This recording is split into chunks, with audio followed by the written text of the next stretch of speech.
I being? Yeah. God damn, y'all. That stinks. That is. Damn, Chris. Are we going? Yeah. It's just, yeah. it's up, I was man. gonna introduce us here in a second, but Well, I shit, might as well do it now. Shit, Kevin, right? go ahead and take it. What flavor is that? This is. I think that's mango colada. Yeah, Tim bought it for me. It's my secret vape. Keep it only in the shop or in the basement in the car. Katie's seen it at the shop, and I kind of put it down. She's like, "What, are you trying to hide that from me?" That's fucking funny. Well, what's up, guys? Welcome to More Than Tattoos podcast. My name's Chris. This is my co-host Tim, and we have a special guest here today. That I hold very close to my heart. A lot of things I've obtained in life, I give credit to this guy right here, and you guys probably know who he is. If you don't, you need to fucking get hip. But I like what you did there. Yeah. But Justin Shelpman, aka Hip, yeah, man, he's an awesome dude, and I can't wait to pick his brain. Here recently, he went on a big Mexico trip with some badass tattooers, and really he's just been living the dream. So I really want to just see how life's been for him, and hopefully bring you guys some value in the process. But yeah, man. So how was your trip? Dude, it was fucking great. A bunch of us. Lefty, badass black and gray artist, been tattooing for like fucking 400 years.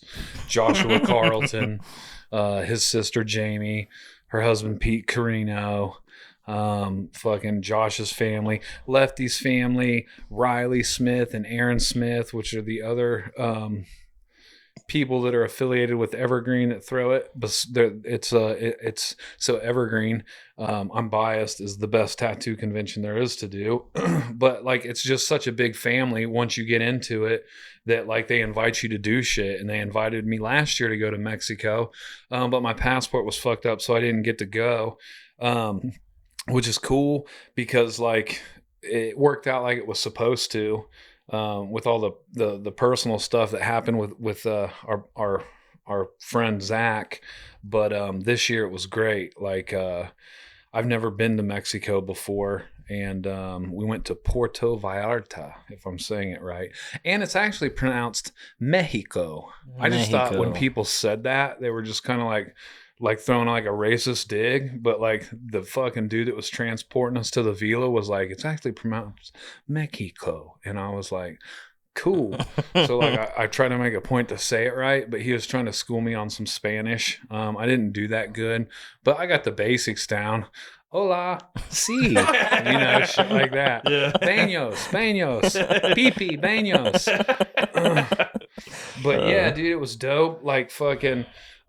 it was Elton John's old villa, which was fucking awesome. And there was 40 of us, so there was plenty of room, hella bathrooms. We had like chefs cooking us breakfast, lunch, and dinner. We painted a little bit. We rode ATVs. We went downtown and walked around, and you couldn't go 5 feet without someone asking you if you wanted some cocaine, Molly, meth, or weed. Fucking when in Rome, right? Right, yeah. You know what happens in Mexico stays in Mexico. Mexico. Bro, the dopest. Thank you. The dopest part was the abundance of bathrooms. Yeah, dude. Well, it came like the first thing you listed. Right. And I say that because like the majority of the people that were with us all got Montezuma's revenge. And if the listeners don't know what that is, that's like a bacterial infection from like drinking water, which no one did drink the water. And it's not like a thing that I guess from what I understand is it's like not like it's not like a dirty water Mexico thing. It's like because we're on fucking where we're at, and then when we travel somewhere, like if they were to travel up here, they would have the same issue. I see. Yeah. So, if you go to another continent and you just start slamming water, like you're going to fucking piss out your ass and fucking puke. So the bathrooms definitely came in handy, but I'm a spicy food eater, dude. So like, I just got a steel trap for a gut, so I didn't really have an issue. But yeah, so we like rode ATVs, snorkeled, seen whales, dolphins. That was dope. Fucking rented a yacht. Fucking went out to these rocks in the ocean. Like it was just baller. And so I'm training for an Ironman, even though it may not look like it, unless like Tim's done some magic with the camera and the editing on the back end. But so the first night the first day, I wake up at 5 and I go jogging, checking out the city and shit, and it's cool. Second day, I go out and I go jogging, and it's like 5:30 in the morning, and I find out the night before that they're in celebration for Guadalupe. And so like I'm running and I get into the city and then I notice like there's no cars coming down. So like I ain't got no lights on or nothing and I'm running and I look up ahead of me and I see like 100 to 200 people walking in the street and I'm like, ooh, this is creepy. So I'm just like, fuck it. I keep running towards them. As I'm getting closer, they got a banner, like 5 of them are holding it and it's got the Virgin Mary on it and it says some shit in Spanish. And they're not saying nothing. They all got their heads down. So like, oh, this is eerie as fuck. As I'm approaching them and passing them, they're all quietly praying and it was just real weird and eerie. But I remember like, this is fucking dope. Like I'm in Mexico right now, like experiencing all this different culture the full and shit. experience. Right. Yeah. And you know, it's a vacation. So it's like, I'm trying to be disciplined to like do shit that I don't want to fucking do. Like who the fuck wants to jog at fucking 5 in the morning? But it was one of those moments where I'm like by myself, and I got to experience that and no one else got to experience it. And it was cool. And it's a memory that I'll hold with me forever. And, you know, I'll go back many more times. I think they were throwing around the idea for like next year in December doing like renting out a castle in Ireland and like all of us going there and fucking partying. And, you know, no one brought any tattoo equipment. So it was like a legit vacation. And I don't know about you, Chris, but like do you feel weird when you travel and fucking don't have your machines on you? Man, I've probably traveled once, like twice on a legit vacation. Once was to Glacier National Park. That's when we got married. And then we went to Disney World. Whatever one's in Florida. Yeah. We went there. It was like a week each time, and I didn't take any tattoo stuff. And the Disney trip, we were like fucking running all over the place. I lost like 15 pounds that trip. So yeah, so like I didn't even have time to think about tattooing if I wanted to. But the Glacier trip, man, that was awesome to be out in like nature and like hiking and like going to see the mountains and stuff. Like I didn't want to think about tattooing, and it was so easy not to. Yeah, so I can't really say I felt weird. It was refreshing for sure. Yeah, for sure. Which and it totally was. And I remember, second, maybe third podcast, you were actually talking about that, and you said as soon as you hit the fucking line from CVG Airport, like you just instantly started answering emails. Bro. And it was the same way with me. And I remember hearing you say that, and I'm like, I was thinking like, I wonder if this is going to happen with me because like I don't. Other than when me and Megan went and eloped in Florida when we got married, every time I travel, I always have my machines with me just because like we got the greatest job in the world. So it's like I do a convention. Anytime I do a convention, I'll fucking stay there a couple days or extra week later or try to set up a guest spot or something. So it's like fucking vacation anyway. So I just really feel naked if I ain't got my machines with me. But it was the same thing as soon as we got back into town and like got through customs and I'm like, I'm on American soil. So like, let's start fucking hammering these emails out while I'm sitting in the airport waiting for shit. And it's funny because I've taken this whole month off to not like schedule. Well, I've been scheduling shit for the new year, but like I'm not tattooing any clients or anything this month. I'm just kind of like chilling, you know, mostly because that trip to Mexico, got it, and the holidays. So yeah, it was a blast, dude. And did you like Disneyland World? Well, I think I would have liked it more if my kids were older. Yeah. Yeah, my oldest was 6 at the time, so she was like just tall enough to ride some of like. With her, it was cool, but Katie was pregnant at the time, so like I was constantly thinking about where's Katie at, what's she doing? She's like chilling in the AC somewhere, so there was a lot of distractions. It rained a lot. Now I don't think it was as fun as like if both my kids would be like 10, 12, or older. You could like ride rides with them and enjoy it. Yeah, and then you ain't got to change. You go to the fucking bathroom every 5 minutes and food, and usually it's just like pit stops everywhere, Mm-hmm. And then the one time we went before that, I went out to California with my family and all my aunts and uncles on my mom's side, and there was like 20 kids with us. So it was literally like we did 2 rides. It was a big old waste of money. It was cool because we were with the family, but I think it would be a lot doper if I get to experience it again when they're a little bit older, for sure. Have you ever been to either of them, Tim? No, I wish. I'd love to, especially now that they like, I guess is it Universal that has like the fucking Mario Land or whatever? I want to go to that shit like real bad. I don't know. My whole perspective's changed on this because, like, for one, fuck Disneyland. Because all like the conspiracy shit, or like I don't know if it's conspiracy or not. But... There's conspiracy. Well, shit! Now Chris is open a can of worms. This is what the episode's about.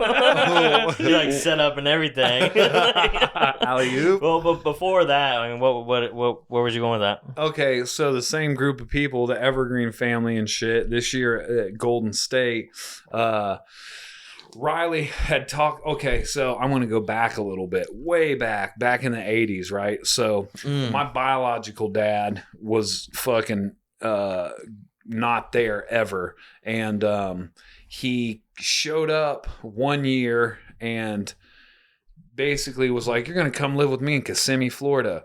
And Kissimmee's like right by fucking Disney World. So like the whole way down, he's promised me, we're going to Disneyland or World or whatever the fuck it is. It's all bullshit. But so we get down there and he starts cracking open beers and like slamming fists of vodka and like just stays drunk on the porch, and it's a trailer, if you can't tell. And he points when they shoot off the fireworks and he's like, that's Disney World. So that was my first experience going to Disney World. And in that same fucking couple months I was living down there, he got real drunk and was like working on a car, and his friend started a car and it chopped his finger off. So I come out of playing in the fucking ditch because it was rainy, and I just like played in mud all the time while I was down there. And I fucking seen my dad run by with blood all over him. So I start crying.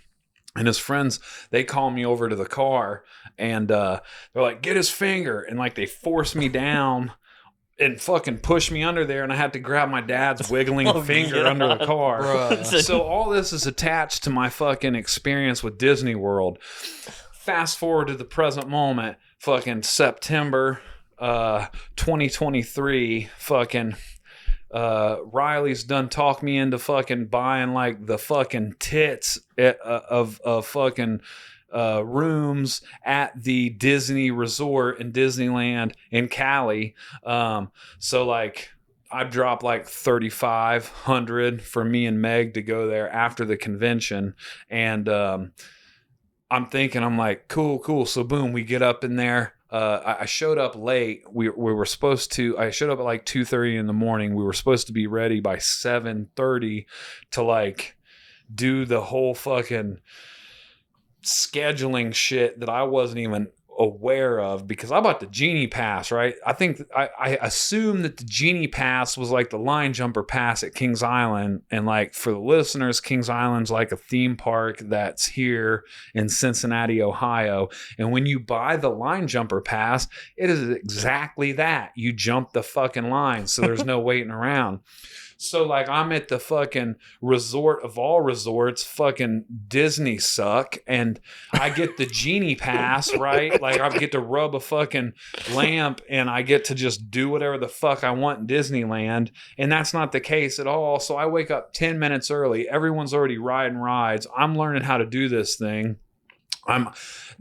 When we first got there, I opened our windows to our our room, and I looked out, and I was like, "Don't worry, Dad, I brought myself." And like Megan all teared up and shit, and I was like proud of myself. I was like, "I'll take my motherfucking self to Disneyland."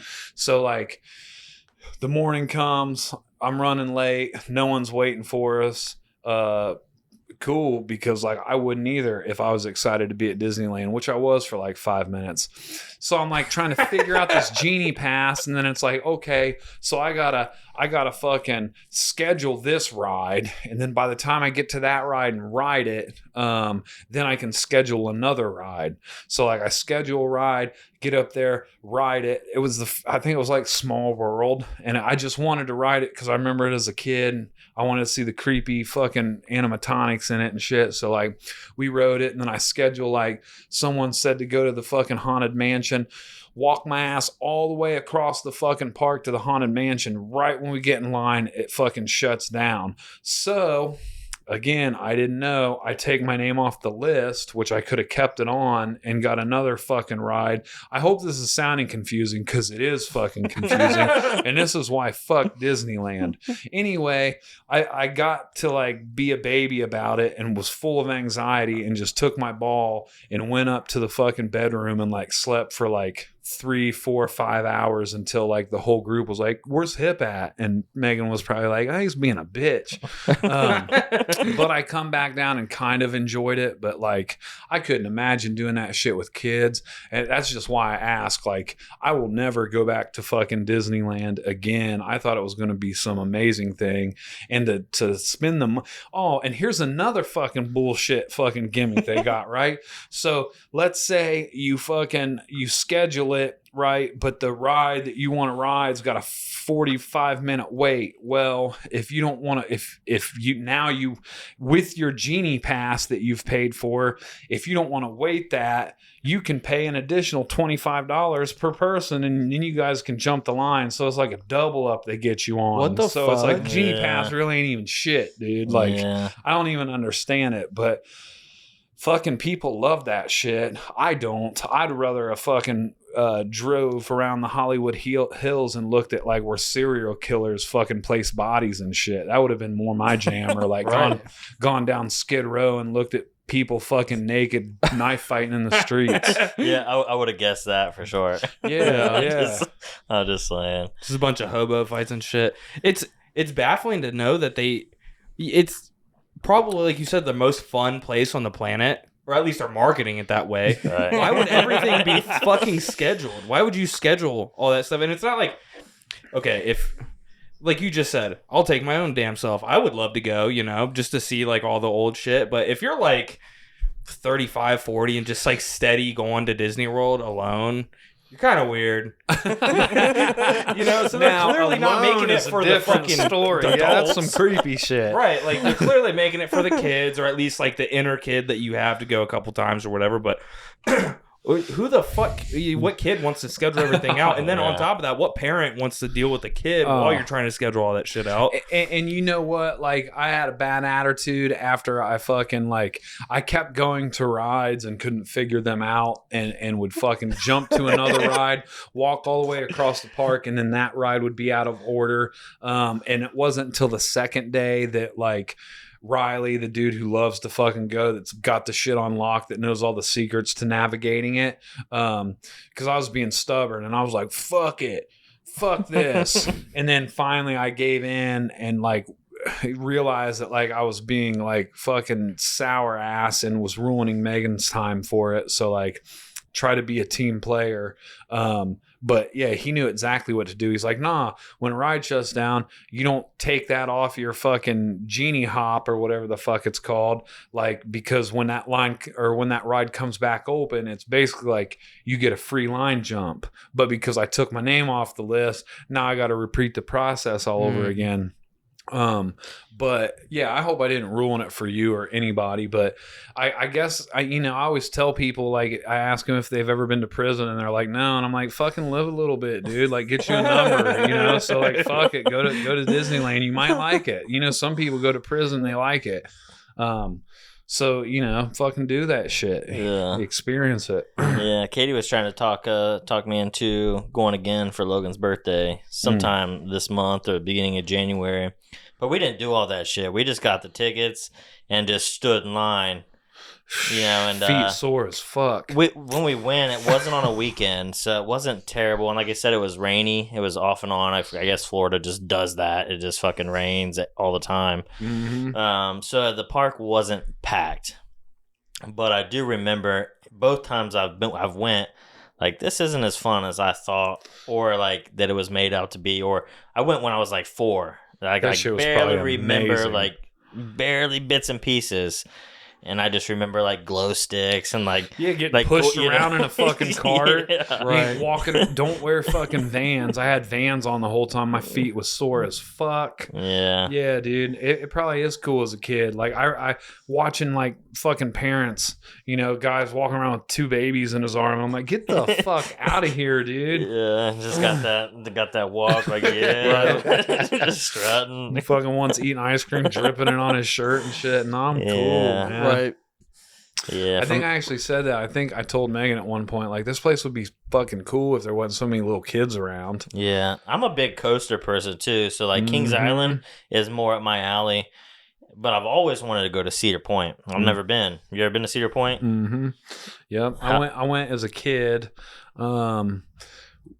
The first time I went, and I was too scared to ride roller coasters.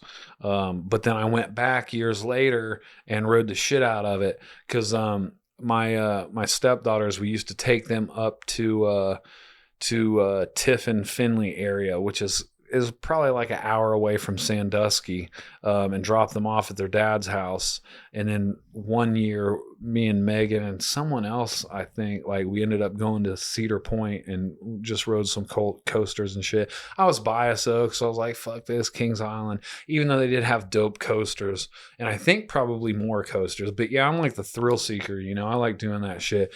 It's funny you say that, because I remember when me, you, Megan, and Katie all went to Kings Island, and that's when they had that tall, goes way up in the sky, and it's the swings. Oh, yeah. Oh, fuck that, dude. Fuck that. Yeah, I can't remember what it is, but... Yeah, well, we got up. Megan hated it. She'll never ride it again with me, and I will. I liked it. I did too, but I remember it started going around. I was like, "Is that bolt loose?" And she's like, "Shut the fuck up!"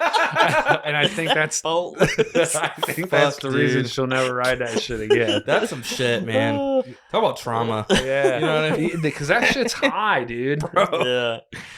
Sometimes I'll be doom scrolling and I'll see a couple videos like that where there's like an amusement park dude that's like locking people in, or like they'll do the bungee jumps, or like sitting in a chair and they'll push you off and you big swing and they just like fuck with them right before they go.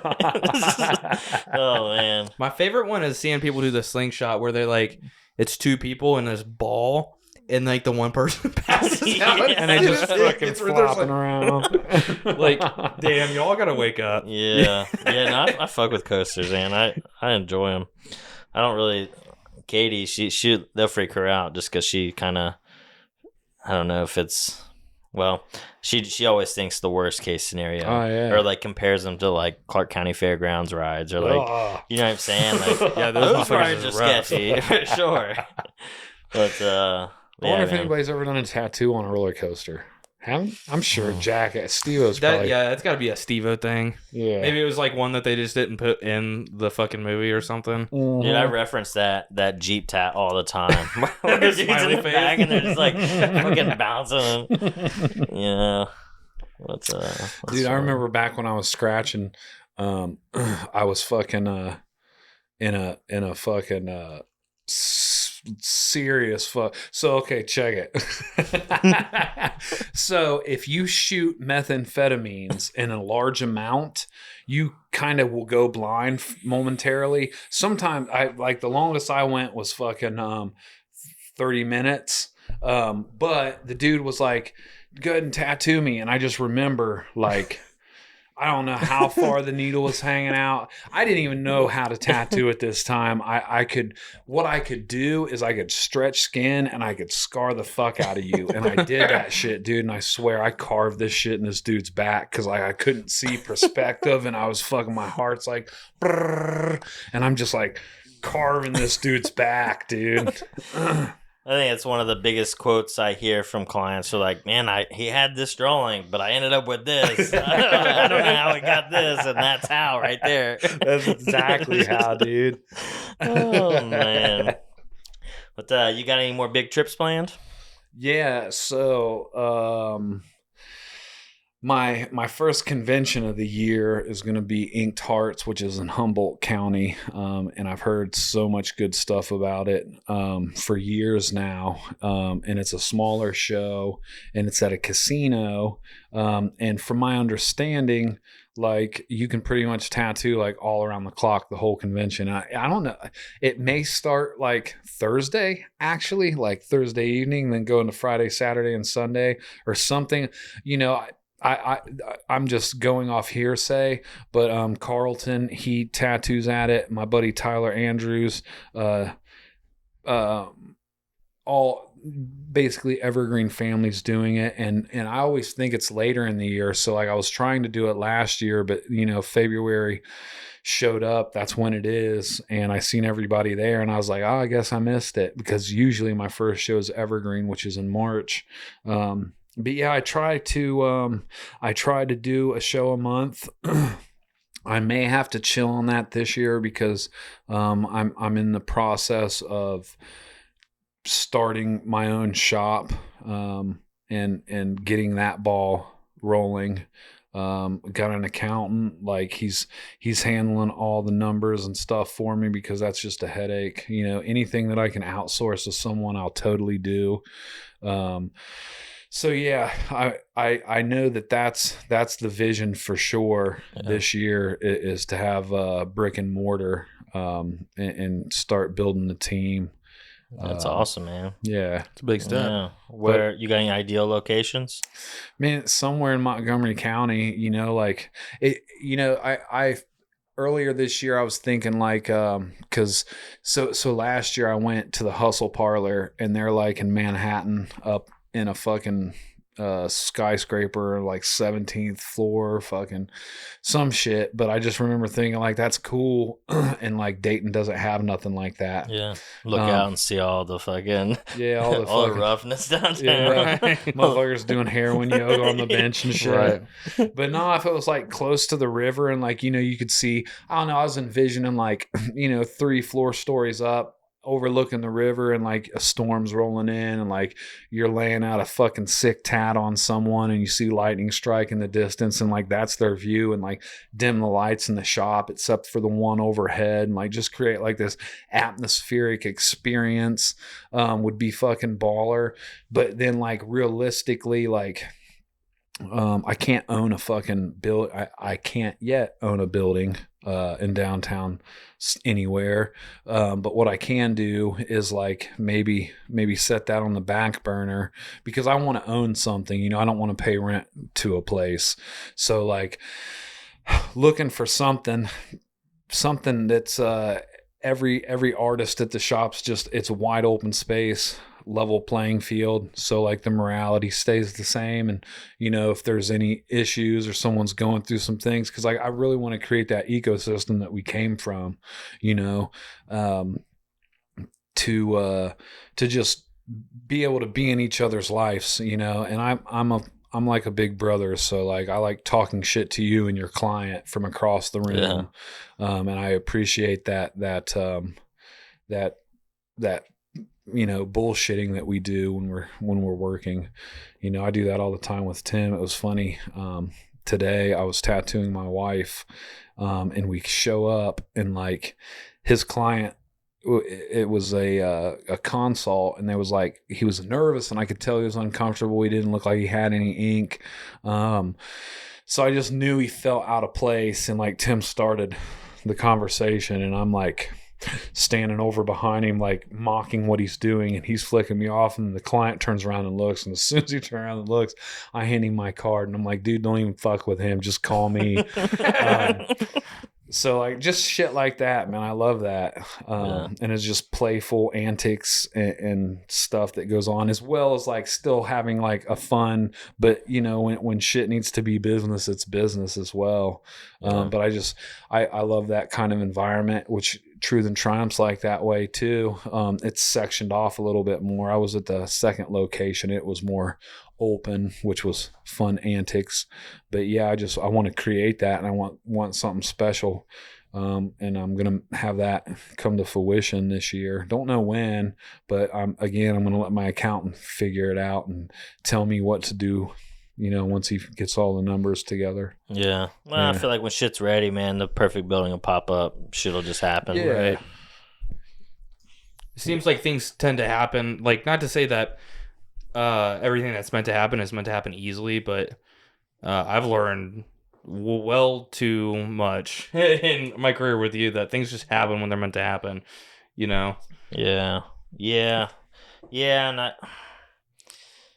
serendipitous. yeah, and That's the usually word for it. you just trust your gut. Even if it does bring some tough times, I feel like.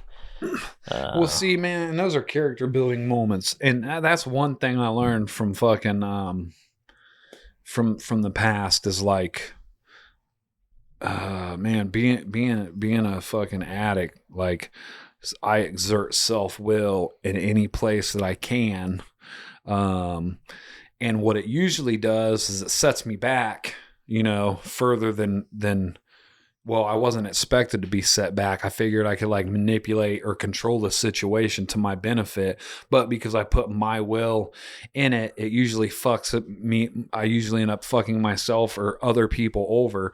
So like, we ask for things like patience, and it's like, well, okay.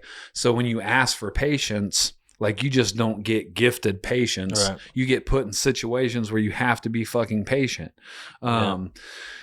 So like there's tons of places that I like, tons of places where like the money's right for the buy, but because I don't have the information yet, it's like I have to like put the brakes on self-willing that shit and putting myself, like creating an expectation that is later going to lead to a resentment because like, I put, what do they say? You put the buggy in front of the horse or some shit.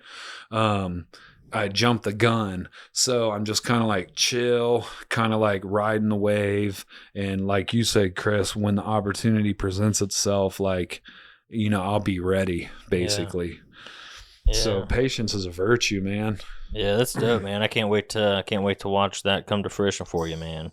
I know it's been on your. I think we talked probably a year ago, and it's been something that you've been building that vision with, or that desire has been growing in you. And I think that for one, you're fucking ready, and you'll attract a dope ass team, dude. I have no doubt there. Yeah, man. I've got some solid dudes gonna come with, and just like, I don't know, man. Since I made this move, like, just kind of broadening my horizons with the local tattoo community has been cool.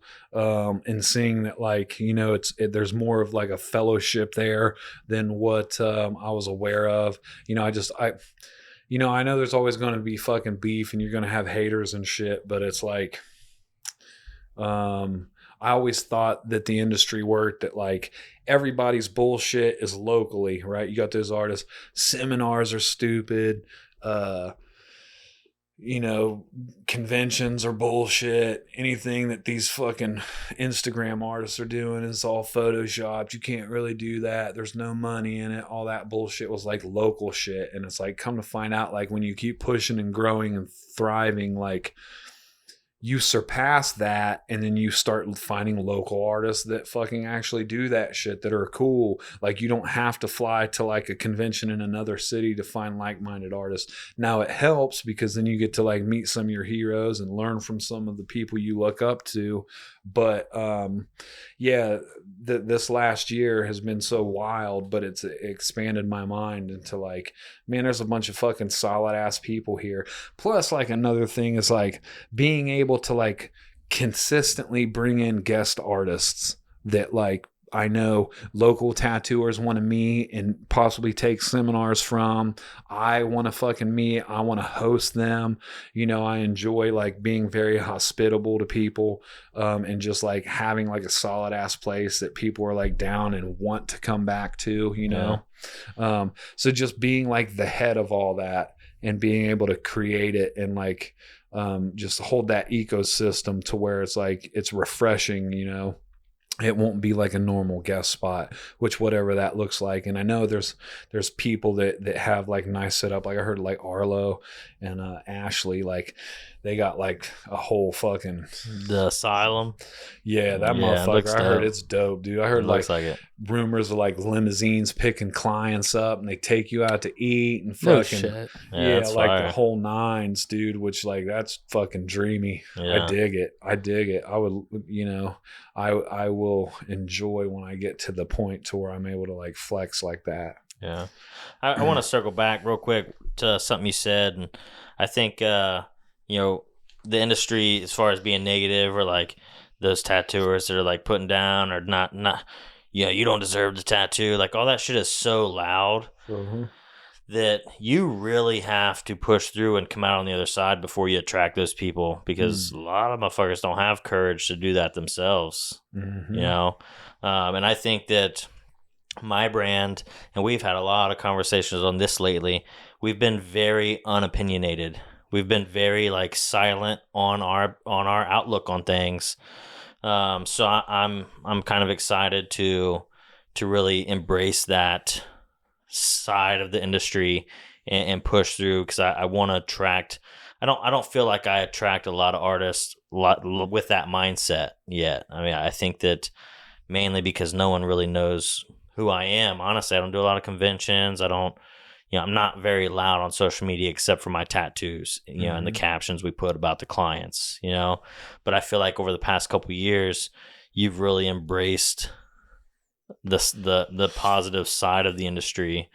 And dude, I have no doubt that you're already attracting badasses like mine, like you said. But I think there's gonna be a lot of good come from it. Man, for and you know, because you ain't not ever gone through no hardships. Because it's funny, because you know, like, man, you made a post a few months ago, and I remember like seeing it, and it's like, you know, talk shit about me all you want. When you talk shit about my homie, I'm like, fuck you, let's get it. And usually I don't engage in shit, but I like poked the bear a little bit on one dude, and I seen like he fucking said some shit to me, and it was back when I was in fucking I was in Phoenix actually with Matt Vaught, and it was the price post. And then I seen that you fucking was like, you don't know Hip, you don't know his heart. And I was just like, oh shit. But it's funny because like, you know, people will see like success and assume that like, you know, you were just given a fucking a golden spoon in your mouth, or like, and this is why I had to go on like this journey to meet my fucking heroes, irregardless if they sucked ass as a human or if they were fucking sweethearts, is because I need to know that like you just didn't wake up and you shit fucking rainbows and your tattoos are all amazing and you've never misspelled letters and you've never had a shitty heel. And like, I've seen it time and time again. They're human. They're just like me. Like I'm on the same path. I am on the right fucking path. But you know, as I grow and continue to grow and like have the perspective of life that like it's happening for us, not to us, which I had that mentality for so long and it doesn't fucking serve me and it's not life-giving. So why, if this is my option and this is my option, why not take the latter of the two? And so I did. And like, it's just fucking beautiful over here. And now it's like, you know, it's funny. I journal, I was about to say every morning, but I just haven't been on the grind lately. But it's one of those like self-help things that I do. But I kind of pray for problems. Like, and like, I say problems just for the viewers and listeners, but really like, they're not problems. Like they're opportunities to like learn and grow, even the horrible shit, you know, like strength building exercises. Yeah, dude. I mean, if you think about it, like fucking when you go and you lift weights, you're sore, because your muscles are ripping and tearing. Like, so fucking in life, that's just, you know, you hear David Goggins talk about that shit all the time. Like it's callousing the mind. So it's like, and you know, it's like, yeah, this dude really ain't been through nothing hard. And it's like, dude, we lost our fucking brother in 2 days a year ago. And like that, is an opportunity.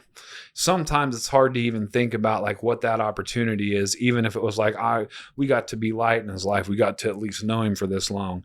But like, and it's gonna sound fucking weird, but it's like I'm grateful for the opportunity to experience it, not for it to have happened, because it could have been, it didn't need to happen, but it did.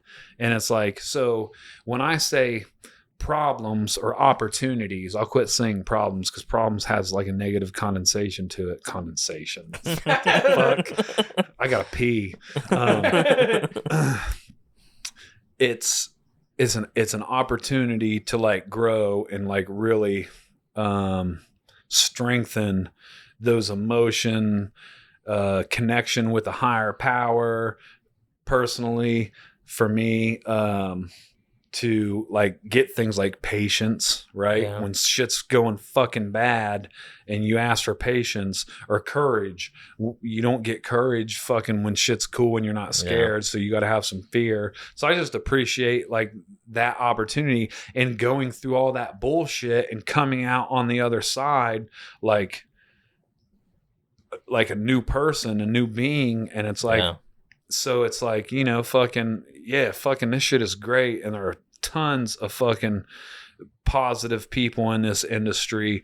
And like you said, that loud shit's just, it's just that negative shit is just louder, right? Yeah. And it just reminds me of this saying, right? Kings move in silence, peasants riot, you know? So it's like, yeah, of course it's going to be louder, because I think that the people that have not, I don't want to say class, that just sounds judgy. Well, I think most people are just raised around fear, you know, with news. My grandparents, I mean Katie's grandparents, live with the scanner on. You know, like that's just what I feel like most people are just attracted to. The evening news, you know, the drama, the tea. So maybe it just seems louder because that's how a lot of our like filters were programmed, so that shit just like stands out easier, maybe.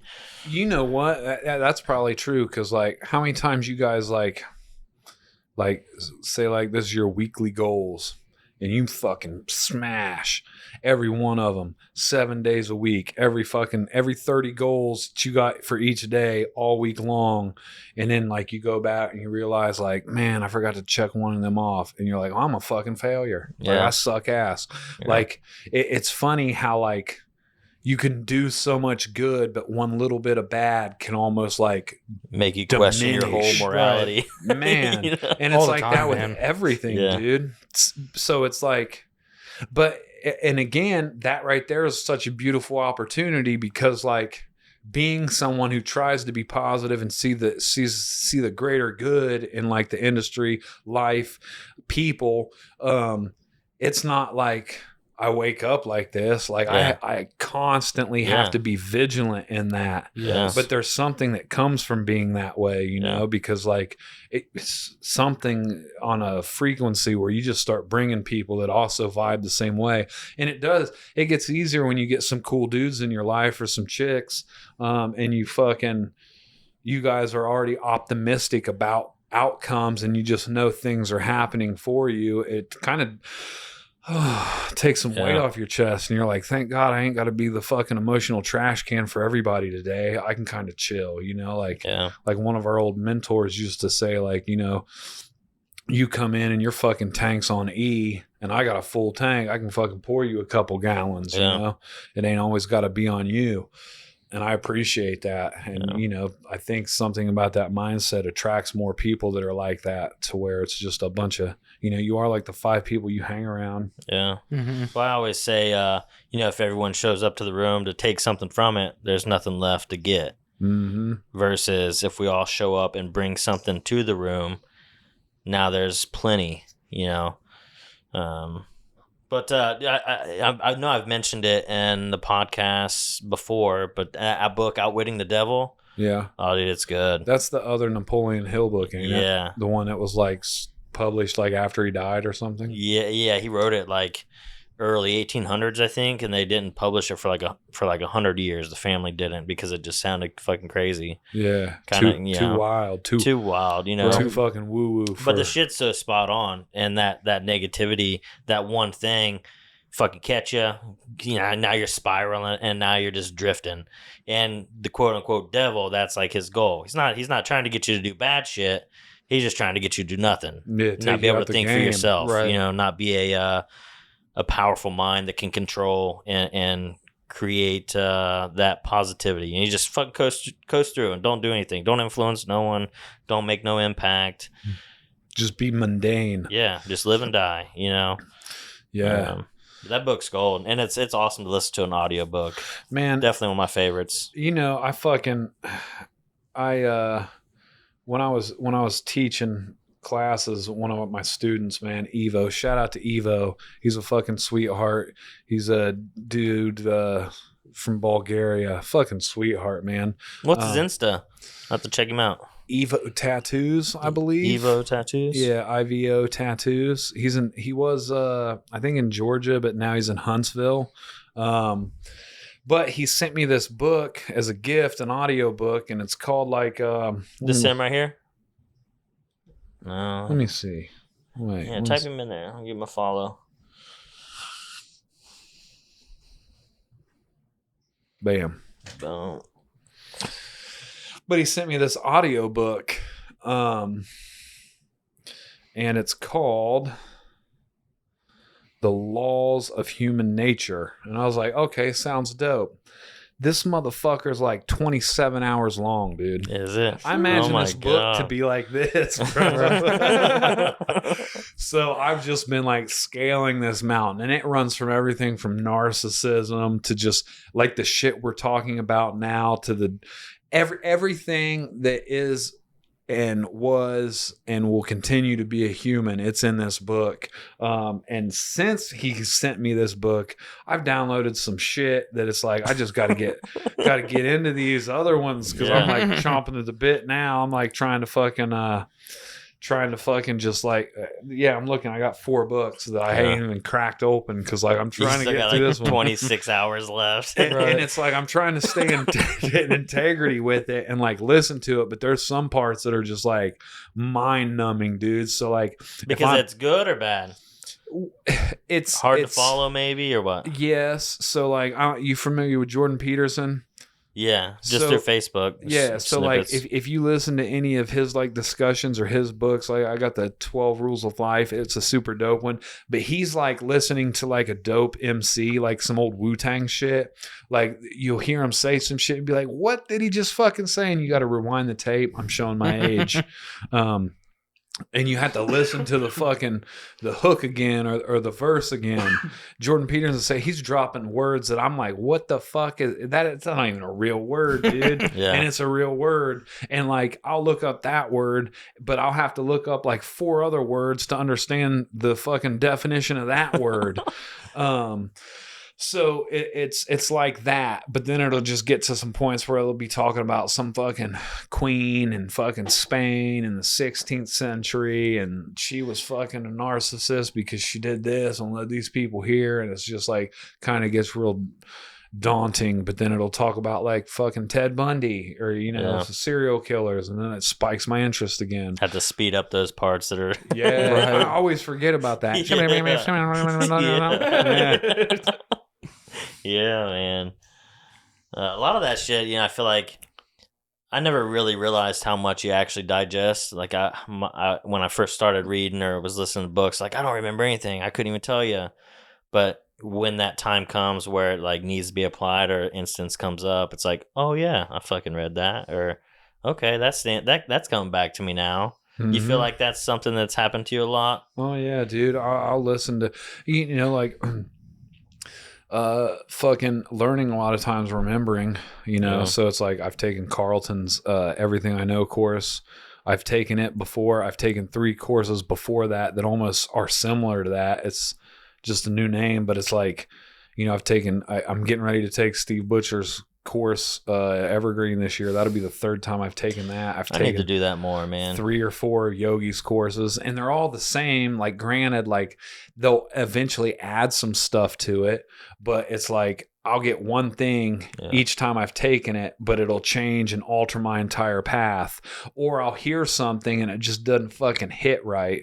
And then I'll take the course again, or I'll read the book again and hear it again. And I'm like, ooh, that's amazing. That's why I appreciate, like, when I first got into recovery, one of my mentors in there told me, like, you know, like, understand the literature, right? And so, like, I would always make, like, these groups that I would attend, where we would, like, study the literature. So, like, there's a particular book that I've read multiple times, and, like, still at any moment I can open it up and, like, hear, like, a cool cliche saying, and I'll be like, damn, I forgot about that. That was, like, really profound in my life at one point in time, and that was like my slogan, and I lived by it. But, you know, I outgrew it for the time being, and then I hear it again, now it means something completely different, and like I've got a revised view of what it means now.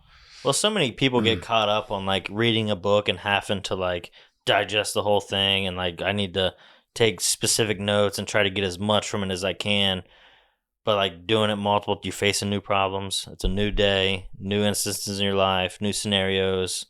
And New each set of eyes. Yeah, and each time you that shit that, if you don't get so hung up on all of it and you just look for the shit that's applicable, you know, you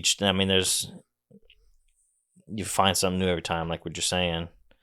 I've got to fucking piss like a racehorse. No worries. No worries, man. I was wanting to pause it to a good spot. Yeah, this is it right here. Yeah. Oh, God. You heard the man. We'll be back. But yeah, man. I'm liking the new setup here. Good stuff. Yeah, I fuck with this. I'm comfy, bro. Yeah, me too. Those fucking dogs. Fucking Ollie, dude. Hopefully they don't wake up the baby. Ugh. Stupid dogs. Yeah, I fuck with that. I'm almost a little too comfortable, to be honest with you. Yeah. I'm so used to, like, being up at that desk, sitting up straight, just like maybe even having something to lean on to. Yeah. But no, I like slumped. this. Hopefully I'm looking okay on the camera for you. Right. There was a moment where Hip was just like real deep in a conversation. He's always got a hat on. You can never see Hip without a hat. And he was like leaned down. I was sitting there thinking for like 4 seconds. I was like, I just hope that camera's not like you can see his eyes. Right. Like, I hope that you can actually see him. Yeah. It's like casting a perfect shadow, and he just looks all fucking evil and shit. Right. But yeah, no, I dig it. We did break a sweat getting this ready for this evening. Yeah. We'll have to post I think probably by the time this comes out, we'll probably have posted a dope picture or something. But we'll probably get a couple good photos today. Yeah, shit. Man. How did shopping go earlier? Did you guys get what you needed? Oh man. I think it's still being figured out right now. Oh. Honestly, I lagged a lot this year. I'm still getting used to having, like a pretty big birthday that I have to take care of in November, followed by Christmas in December. So that's been hitting me different. Yeah. You know, especially when it's something I feel like I've gotten a lot better at, as being a gift giver. Whether it's like a physical gift, or I'm like going to take this opportunity to say something kind to this person because I think they need it or whatever. Yeah. I've never been good at that. Terrible. Oh yeah. Me too. And I feel like this year, in all those ways, I've had to step into being better at that. Yeah. So that dude, that's been a struggle. Yeah. It's just like coming up with ideas and how to do it, or even maybe just, like I said, even if it's not like something physical, Yeah. or like a prompt, like a birthday or holiday, picking up on when to do those things. And I feel like you've gotten pretty good at that. And how was it last year? Was there like none of that last year? None. So set the bar low, bro. You said baby steps. steps. Yearly, we're going to ease into being more and more. Man, know I'm what not about saying? baby steps. I'm trying to get somewhere quick. See, that's you know? that self-will shit I was talking about. Yeah, that's right. Instant gratification. I'm like, Yes. let's ease into. We're 10 years in. I'm like, I might get Katie a Christmas present this year. Hey, and speaking of gift giving, so fucking the last podcast y'all dropped, Tim, where you said that fucking you appreciate my bleeding heart. I just want to acknowledge that because like that right there was I just come back from a piss, listeners. And I heard Did you wash your hands? maybe. I know there's no towel. I smell know my there's no fingers. towel in there, bro. So see if the hands are wet. There is not a towel in I there. know. My shit be wet every time I go out of that bathroom. It's like, This dick is clean. But yeah, you were saying like what being able to like tell someone something nice. Is that what you were talking about? yeah. So like this last year, I feel like I've just had to step into being a better gift giver, whether it's like a prompt, like a birthday or a holiday, or even just like a random act of kindness. I feel like I've had to step into that a lot. And prompts are easy because holidays and birthdays, obviously, you just get like birthday gift. You know, getting that mindset to be thoughtful, think of something good. I've locked into that a lot better, I think, this year. But the random acts of kindness have been difficult. And I find myself in a weird space where I'll be like driving, just like, you know, I could be like working on photos or a video or something like that. And I just like find myself thinking, I'm like, oh, you should do something randomly nice for someone. Do you guys have that thought ever? Mhm. Oh yeah. And it's just out of the blue. It's not like I'm thinking about a person. It's just like, damn, I don't feel like my karma's right now. I feel like I haven't just done something kind for somebody because I should just do that. I should just do something nice for someone. And I feel like when I get to that space, I almost contradict myself a little bit because I'm like, well, it wasn't really random now that you're like thinking that hard about it. So now I'm like trying to find someone to do it for. So I don't know. It's probably dumb though. You probably just like pick a fucking name out of a hat and do something nice for somebody, right? Well, I can relate with that because like it almost seems forced right now Exactly. at this point.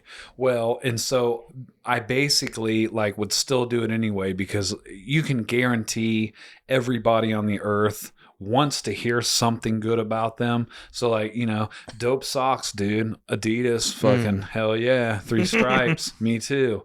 You know, people love to hear good shit about them because we're so quick. The world is so quick to fucking say some criticisms and some bullshit and some judgments. So like, why not make a good judgment or a good assumption about someone? So even if it is forced, I believe that that's just a way of fucking getting the mental to practice because like I totally can relate to that, and it used to be like that, and it almost felt like superficial or like I was faking it or like oh, I'm just doing this to get something back. And if so, so be it, because nowadays I could be riding in a car and like get dropped somebody's fucking name, you know, and like there's been times where like I haven't obeyed and fucking like reached out to that person, but there's times where I've just been like, hey, you know, if Pete and Jamie Carino, like right before this Mexico trip, I thought I had their numbers, so they just fucking came on me, and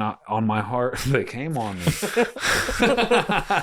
They came That on my escalated quickly. they came on my heart, and like that even sounds weirder. Is there some surgery going on with sex now? No, but so I texted them both in like a you know, a triangle fucking text message or whatever, and you know, it was like, hey guys, thinking about you, can't wait to see you in Mexico, love you guys, hope you're doing well. And then like I didn't hear shit for like a day, and I'm like, well, fuck me then. But then someone was like, wrong number, bro, and I was like, damn, okay. But at least that dude fucking me, and I didn't say shit back because I remember being embarrassed. But that's a good opportunity right there. Hindsight's 2020. I could have been like, okay, thanks, bro. Well, I want you to have a good day too. But I was too like embarrassed and you know. But I get feeling that, and I would push through that even if I felt fake, because I looked at it as like, all right, I may be doing this with a weird intention behind it, but I'm practicing. So like, even if it is fake, a motherfucker still wants to hear something good about themselves. You Right. know? Yeah, and I guarantee you the person you're blessing or giving or doing something for, buying something for, like they're not necessarily thinking that, Not at all. you know, and it is random as fuck to them. You know, Right. even if it's not to me and it's planned, to them it's totally random. You know, and I think that I try to do that shit all the time. You know, you don't know how many times I bought the person behind me's groceries at the store. You know, if there's an old person behind me while I'm checking out, almost every time. You know, That's why your fucking manifestation be so strong. Dude, Swear. I growing up in the church, you know, and I know tithing is frowned up, looked at weird, you know, but I've always heard give 10%, you know.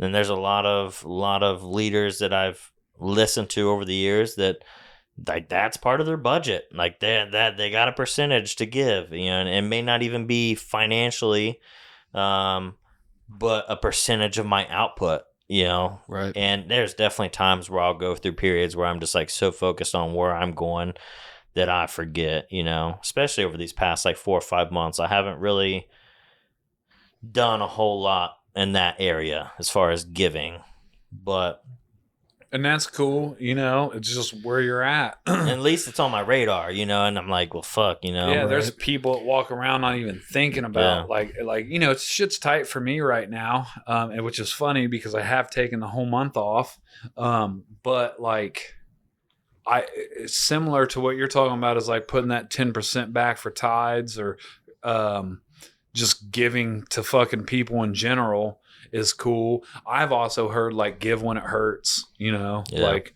when something fucking hurts to give and because you ain't really got it. Now I'm not saying give you know, don't be a shitty giver, but like fucking just give. Like when, ooh, that kind of, ouch, you know, that kind of hurt a little bit. You know, because similar to what you were saying earlier, when you like pray for patience, you're given an opportunity for patience, right? Mm-hmm. So and I think a lot of people can relate to this is like wanting acts of selflessness. Like, man, I wish someone else would like be selfless for me a little bit, you know? But when it hurts, that's when you feel like I need it the most, right? But wouldn't you think that's like the peak moment to be selfless is when you feel like if I give this away right now, I'm going to be fucked. But just to do it anyway. Well, yes and no. I would say that like what's practical, you know what I'm saying? Because like let's say fucking, you know, your fucking kids got to eat, you know, like I don't know. This is the tricky thing. Yeah. And it's like in those instances, it's like let's take money out of it then. How can I give someone happiness or joy without there being financial burden on my end? Right. Because like if you look at what's practical, you know, it's got to be beneficial for all. You know, it can't just like fuck you over to help this person out, you know, because like how can you continue to keep giving and blessing if you're not continuously in positions to be able to do that? Yeah, you know? Right. And I just think that would lead to resentment or a hardened heart or like, oh yeah, you know, fuck it would these make me motherfuckers. not want to do it in the future. You know? Because like you give so much, now you've given all your shit away. Now fucking when you're down and out and no one shows up to give for you, it's a big old trap you're gonna right be there. like, yeah, fuck this shit. So it's like I think a bit of wisdom would come in with that. But you know, like because there's been times, you know, I remember I ain't even gonna do that because it sounds like I'm tooting my own horn. So fuck that. But I will say this: in Mexico, this fucking homie fucking, I was walking and like I couldn't get money out and. I had like it was my ego or something. I didn't want to ask no one for help or tell anyone. So like I walked to downtown and I told Megan to drive and she's like, just ride with us. And I was like, babe, I got fucking money. I can't get the money out. And they're like, they don't give a fuck. And I'm like, I don't care. I'm walking. And I walked and I kept trying to get money out. Well, like down there, some card readers would accept my credit card, other ones would decline. There was like no fucking math or rhyme or reason to it. It just was like luck of the draw. And this day, like I was having trouble, so I was like trying to withdraw pesos. I couldn't withdraw pesos, so like I'm walking to meet everybody at the celebration at the church for their gathering that night for Guadalupe. I hope I'm saying that right. Probably not. But as I'm walking, I hear this dude like, yo, yo, yo, hey, let me ask you a favor. And I'm like, here we fucking go. And I was like, what's up? And he's like, you got like some cash or something? I'm hungry. And I was like, all I got's a card. And he's like, would you buy me a coffee? And I'll check it. I used to be a fucking dope fiend, so I know the fucking hustle. And I'm not just going to give money out to just anyone. I'll admit it. I do judge a little bit because I know the fucking game. But anytime a motherfucker is homeless that asks for food, I will fill your fucking fridge up, dude. So dude's like, want a coffee? And I was like, hell yeah. So we walk to this store, we go inside, he gets the coffee, starts drinking. He's like, hey, can I get some cookies too? I'm like, fucking please. And we walk up to the register, I stick my card in, this bitch is like declined. And I was like, oh my God, he's already mashing these cookies and drinking it. I'm gonna have to clean this fucking goddamn place. But here's the funny thing, right? Because like how the higher power and the universe, whatever the fuck you want to call it, how God works, he ain't gonna fucking put you in a position and then like fucking abandon you. So I was like, you guys take Apple Pay? And they're like, yeah. And sure enough, this motherfucker went through and dinged.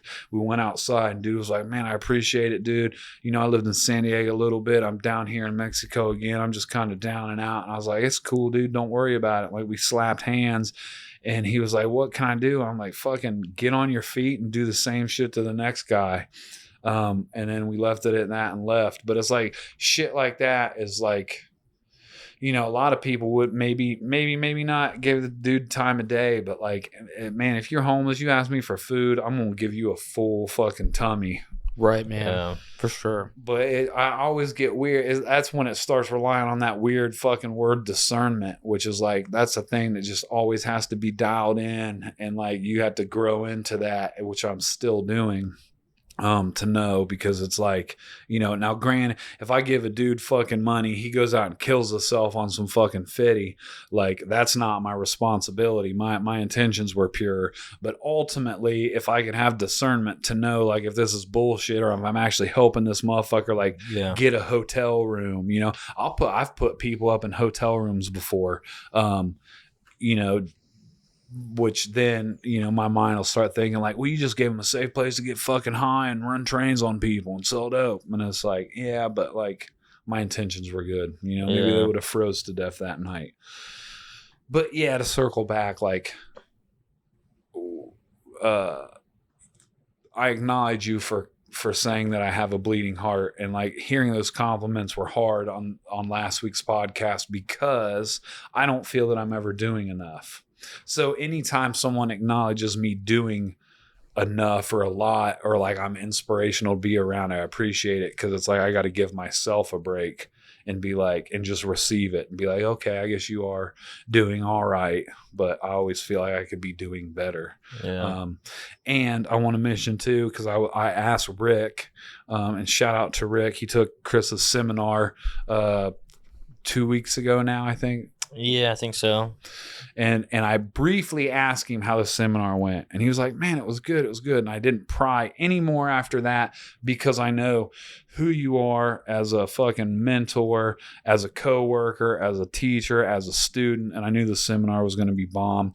And I had told you, so now I'm holding myself accountable, that I was going to come up and show some love, because I wanted to creep in and fucking check it out and just show support. And I didn't. And the reason is, my parents are in their 70s and they got old ass Samsungs. So me and Megan recently got the 15s. So we kicked them down our 14s.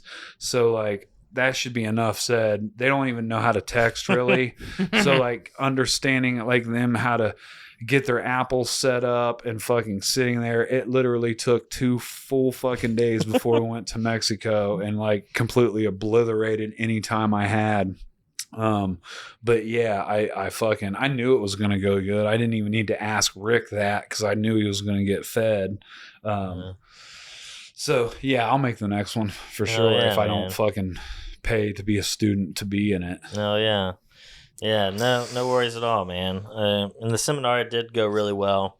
And, it's funny that you didn't pry, because the night before I ate a little gummy, And dude, like all the weight of the world barreled down on my shoulders, bro. And I was like, man, they're about to go to Mexico with some heavy hitters. Their hip's gonna want to know. And Dylan don't like my design. And it was just like, I was up till like 5 a.m, man, trying to get that piece right. And I heard that on the podcast, and I looked back at not every time that I stayed up at 5 a.m. and put in my extra, but every time, because like, if anybody hears this that was Guardians listeners, this is the fucking Chris that I fucking talk about. Like when he sets a fucking bar, I gotta fucking set a bar. And then he goes and fucking sets a bar. And it's just like this constant thing. And I always feel like I'm the underdog all the time because you're fucking like 10 years younger than me. So I'm like, fuck, dude, this young motherfucker keeps like out doing shit that I'm doing. Like, that ain't fucking cool. I can't fucking go back in time. So I just gotta keep trying to, we would just steal the limelight from each other. And then you threw Zach in the fucking mix, and it was just like, constant like camaraderie yet fucking competition, which is like, man, that's shit that I fucking miss. And it's funny because now I'm the young buck at this Truth and Triumph down in Belmont, because you got Brenner, who's a fucking hammer, who's been killing the game, fucking damn near considered one of the fucking creators of fucking New School back in fucking the day. And then fucking Kevin Rotramble, he's been tattooing 25 years. Tim Grounds, he's fucking old as fuck, and I'm just gonna bust his balls, but he's been tattooing longer than me, so I'm like the young dude there. So it's cool to just be around a bunch of old school cats that like been doing this shit back when I was fucking who the fuck wearing Jinkos, probably, I don't know what those are, and bro. shit. Right. Google it. Yeah, man. No, I fucking I've always loved that, dude. The friendly competition, and still to this day, like I use you as my measuring stick in a lot of things, and the fact that you fucking traveling the world and doing all this shit, I'm like, this motherfucker, like I want to be doing that shit. I want my own fucking shop, bro. Well, we rent, so yeah, but still, you got the team, you got the ecosystem. I've been to Chris's shop, y'all. It's fucking dope. It's plush. It's like that comfortable shit. Yeah. You've got nowhere to hide, right, dude. And that's cool because it's like that. All secrets are exposed in light, and if you're fucking in there and fucking you're doing a shitty tattoo, and you've got all your artists looking over your shoulder, you're gonna get to hear about it at the end of the day. Maybe not when the client's there, because when the client's there, like, oh, shit's sick as fuck. As soon as they leave, like, you zoom in, like, what's up with this wonk ass fucking line, bro? You remember that? Let's say you remember that cat portrait. Oh yeah. Oh man. Yeah, I got to look at that a couple times. Yeah. How did it age? It aged good. It aged like expected. Yeah, that's funny, man. Yeah, I was just tattooing my wife today, and it was like this fucking I don't know. Were you at the first Ink and the Clank? Or maybe it was the second. When you guys were outside in the tents? Yeah. I was there. Yeah, that's where I did this fucking dog ass fucking zombie fucking horse. Just like, oh, that's a great idea. Let's do it. Spur of the moment. Fuck it. Yeah, I'm going to get that trophy. Didn't get a trophy. Yeah. Had to look at that for the last fucking 9 years of my fucking life when the fucking, she's laying asleep. I'm up fucking Netflix and the fucking blanket reveals this fucking zombie horse. And you're like, whoa, what's that? Right. Now I'm stuck woke with anxiety the whole rest of the night, and now I'm finally getting to cover it up. But like, I don't even remember what I was fucking saying leading with that. Oh yeah, because having that environment that you've created with the shop and shit, like it's cool that I got people in my life that are living a dream that I want to live, and simultaneously I'm living a dream that they want to live. Yeah, man. Yeah, that's the shit that you fucking bring into your life by being who you are, by being who we're being, know? Yeah, that's the shit I prayed for like 5 years prior to getting into aisle 9. Did it every night. Katie could attest to it. Every fucking night, I'm like, I'm fucking missing something, man. Mhm. I'm missing something. I'm craving something. I know there's more, but I really couldn't put my finger on it at the time.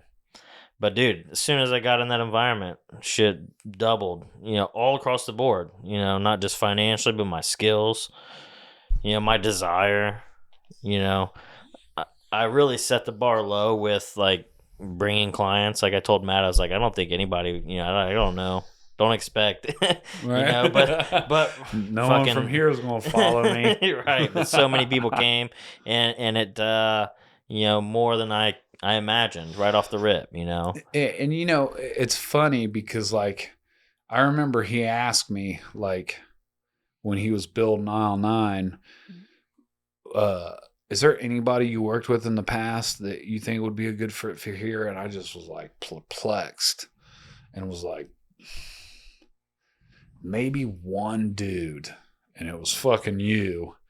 And fucking man, that was that was a dope find, dude. Because fucking like, yeah, that shit worked out fucking great. Yeah. Well, and I remember talking to you at Ink and the Clink. That was the first time that seed was planted. That you were still modified, and Matt was gearing up, and you're like, man, Matt's getting ready to open up a shop, and I think we're all going over there, and that was the first time I heard about it. That wasn't that one. That was the next one because we were both in the prison at this time. Yeah. And I remember because I was tattooing my buddy Steve, and I was doing the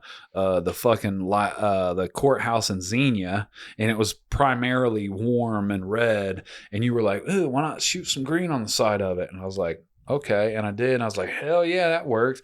Because we had a conversation about fucking bug pens, and fucking I was telling you like, motherfuckers like be telling me not, because I do, primarily color, and motherfuckers would be like, you don't want to use bug pens for color. And I'm like, fucking watch me. And I remember telling you that, and you said the same. He's like, man, I love when motherfuckers tell me not to do something. I don't like to do it anyway. Like if Nico does it, I'm gonna fucking, right. Because don't he uses all bug pen for his shit, Yeah. Yep. That fucking shit on YouTube where he does the fucking the Day of the Dead chick. It was like a lady, like his client's wife or something. He did it on the inside of his arm. He was like I remember he used bug pens and periwinkle, and I remember hearing like, what the fuck is a periwinkle? Yeah. And then I remember getting it, and like just it would sit with fucking dust on it because I could never figure out how to use it because like my color theory wasn't that advanced yet. So yeah, it's funny, it's just like the books, like you start talking about something, and then I fucking remember like, oh yeah, I remember, like I can see it vividly now. I can see like when I would be outside of Modified Skin before aisle 9 come into fruition, like asking you about it, and you're like, oh, I don't know, we would have conversations out there, like either I was taking a break from tattooing or whatever, but I don't know, man, just who you were, because working with you before all of this, when we first worked together, I just remember you being like a cool dude. You were a fucking great artist. It fucking, I remember sitting there and waiting for like you, and I can't remember that cat that you used to ride to work with when you worked at 202, when we worked there together briefly. There was some dude that loved fucking, what the fuck is, Tyler the Creator. Always bang that shit. He was some fucking young kid that he would ride to work with you with, and fucking you guys would let us in, and fucking can't remember the dude's name. I don't remember who you're talking about either. There was Alex, and then there was like a chick like Gizmo or something. Gizmo, yeah, and then there was another dude that loved Tyler the Creator and fucking all that Earl sweatshirt and shit. Fucking I'm not a fan of Tyler. Was he tall? Was it Gizmo? No, it wouldn't have been Gizmo's boyfriend at the time because he didn't ride with me. I don't know. I can't remember. Yeah. I don't remember his name. I just remember I don't like fucking anybody from the Wolf Pack. So I was like, ugh. Yeah. But. Dude, 202, there's one. I almost died working there. Really? Yeah, man. I don't think I really understood at the time, but when we first moved in, there was a big ass, like, 4x7 wood piece of plywood for the sign that was up there, Out by the road? Out by the road. Okay. Yeah. So one day we pulled up James's truck, fucking green Dodge, parked it, put a ladder in the back of it, and I climbed up to this sign. And a I'm ladder like, in the back of the truck? yeah. Okay. Yeah, and they're all standing on the outside of the bed. Yeah, just that's like not this. OSHA approved. No one's holding the ladder for you? No, bro. Bro, what the fuck? And I was up there. I was like 22 maybe. I don't remember exactly, but I was up there and I got the drill and I'm taking the screws out, not really thinking about how I'm going to get it down. I'm just like shimmy it down in front of me. And I got all the screws out, and I'm like holding it like this, and trying to like keep my weight up against the ladder, and the wind blew. Is the ladder pushed against the sign that you're unscrewing? No, it was Okay. like right below it. I'm pretty Okay. sure. But I'm up there. I mean, it was pretty fucking tall, and I got all the screws out, and I'm like holding on to it and leaning up against it, and trying to keep all my weight towards the front. And the wind blew, and the sign like fucking tilted back, and I like had to like slam it back. Dude, I was like 25, 30 feet in the air. Yeah. Like if I would have fell, I would have been fucked. Oh, yeah. You just survived it, though. You were still young 20s. I would have just been in a bed like a vegetable. You'd have been all right. As long as you could move your foot and hit Yeah. the foot pedal. I would have like came down on the edge of the bed of the truck and just like fucking like bent all the way in half. Oh man, but looking back, I'm like, dude, that was that was real dumb. Pretty close to fucking not living, Dude. you know. Yeah, I fucking, man, there's some, I remember I used to fucking steal paintballs from Meyer, allegedly. And I would assemble them. And I didn't know at the time that they were automatic, right? Until I was arguing with this chick I was dating. And like, I would put my paintballs, I was an asshole. I'd put paintballs in the freezer and let them get real hard. So that way they would are an hurt. asshole. Yeah.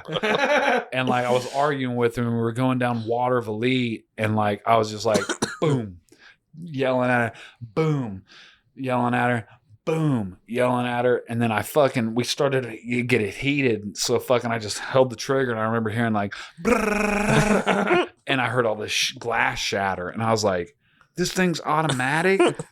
So like at that point, like I'm just riding around fucking town, like fucking lighting people up, lighting their cars up. We go by this fucking car wash on the west side of Dayton, and fucking that's where all like the dope boys have their fucking 30-inch rims out there getting clean, and fucking just light them motherfuckers up right after they were coming out the car wash. So like, you talk about stupid shit. Like I remember like coming from fucking Xenia. I hope the fucker that I'm about to say this about doesn't fucking listen to this podcast. But we're coming down and like I'm on my way to get fucking dope and I'm with these two chicks. So of course I got to show off and I got the painty with me. I fucking load it down. And as we're going by this intersection, there's like a pull off and it's like a reserve to where you can like walk down to the creek and stuff. And there is a Model T with a bride and groom in front of it getting their picture taken. You're an asshole, Bro. You act like you know what I'm about to say. You don't I have know. a pretty good feeling, man. I get a pretty good I see that white dress get ruined. Well, I don't know if it did or not, but I'm assuming it did because my name's not that my aim's not that bad. But the photographer has got one of those tintype photography things, so he's like got a hood draped over him, and he's down in here like taking the shot. While he's taking the shot, I'm taking the shot, and we're just driving by, and I'm like, whoa, whoa, whoa, whoa, whoa, whoa, whoa, whoa, lit everything up in that whole fucking parking lot, dude. And like there was no news report or nothing. Not that I read at this time. But yeah, you know, and it's funny because like it's fucking hilarious. When you talked about karma earlier, when I come back down you here, got a lot of giving to do, man. Oh, I have a lot of fucking giving to do. And even after I pay those debts off, like it just feels fucking good to give. But yeah, it's funny because like I got cameras all around my house, and I'm like, I'm just waiting for the time the motherfuckers come and burglarize me because like I'm gonna be so pissed, but at the same time I'm gonna be like, God damn, it hurts. I deserve that. What about you, Tim? You got any near-death experiences or fucking wild Dude. ones? I don't know if I have. Well, I already shared this on like I think it was like the first or second episode, but working in the kitchen was wild. With your dad? Yeah, because I work with him. He was a sous chef for almost like my whole childhood growing up. He works in a factory now. So he's fucking old and just old factory guy. Weren't you mentality. like fucking super plump? I was a big kid. I was like, I think I weighed like 320 at one time, like right after high school. Yeah, but I went on like a super crash. I mean, that's almost a fucking life-ending story. Yeah. You know, like I went Heart attack. right? A fucking mega dude. I used to in high school. First off, I started working at the country club when I was 13, and dude, you can't get away from the good food. I was just eating all the time, just slapping shit down. But on top of that, I'd go home and I would just eat like a whole 5-gallon thing of ice cream every week. Like the whole thing was gone, bro. Whole tub of fucking peanut butter and shit. But at one point, I felt like, of course, good motivators like fucking trying to get a girlfriend, you know what I mean? So I was young, just didn't feel like any girls were attracted to me, so I felt like that was the problem. And I ended up going on this big fucking crash diet. I was eating like a cup of brown sugar, brown rice. That's what I was doing before, was the brown sugar method. Fucking cup. It's like instead of shooting a spoonful of protein and drinking it, it's like Brown sugar and milk, remember them baby. pixie sticks? He's just Yes, like dude. dunking pretzels in a cup of brown sugar. Exactly. Shoot, but I was down to eating like 1 cup of brown rice a day. It was like a super dry spinach salad with onions in it, but yeah, I was a fucking big dude at one point. But I went on a mega crash diet. But I didn't have a car for the longest time because my cars were always breaking down on me. So eventually I said, fuck it, I'm thinking I'm gonna buy one. I'm just gonna get a bike, because if a bike breaks down on me, I can fix that. So Like a pedal bike. Yeah, like a pedal, but just like going places and shit, Like how you got to your apprenticeship in fucking Springfield Inc. when I started working there. Yeah. I think you just had started to get a car. Yeah. Yeah, so I just, I biked everywhere, but I also worked in a factory. So, I mean, it was like pretty physically demanding, but I was also at the gym like 4 or 5 days a week, which fucking miss me with that shit now. I don't know where I had the energy to do as much physically as I used to. Well, see, now I think we've created a whole nother podcast episode, because if we're talking about job work, fucking injuries, fucking, I've got them for fucking hours, dude. Do you? For hours. I've got something similar to what you're talking about being up there. It's that mine involved being on fucking a ton of Xanax and heroin. And I was fucking siding a church that just so happens to house a fucking a group that I go to pretty regularly. So like when I'm outside in the parking lot, I'm like, you see that fucking faucet or fascia? Fascia, is that what they call it? Fascia. Fuck, it's been so long. Sorry, roofers and siders and shit. About to get grilled. Fascia. I think it's called fascia. Yeah, it's like the overlap of the roof. There's like siding that goes underneath for airflow from the roof. I think that's called fascia. I could Google it, but fuck it. Yeah. I'm a tattooer now. Spelling don't mean shit. Fucks, but I don't even do letters no more. I do the pictures. I do the pictures. That's funny. But yeah, I was up there on Xannies, dude, and like heroin was like talking to myself, and they knew something was wrong, because I was like, that, the chair I had, first of all, you have a ladder at an angle, a good 45-degree angle. I had this bitch at like straight up and down, damn near 90, like 89 dude. 89-degree angle. Yeah, and I'm up there just swaying with the wind, dude, trying to fucking hammer shit and fucking talking to myself.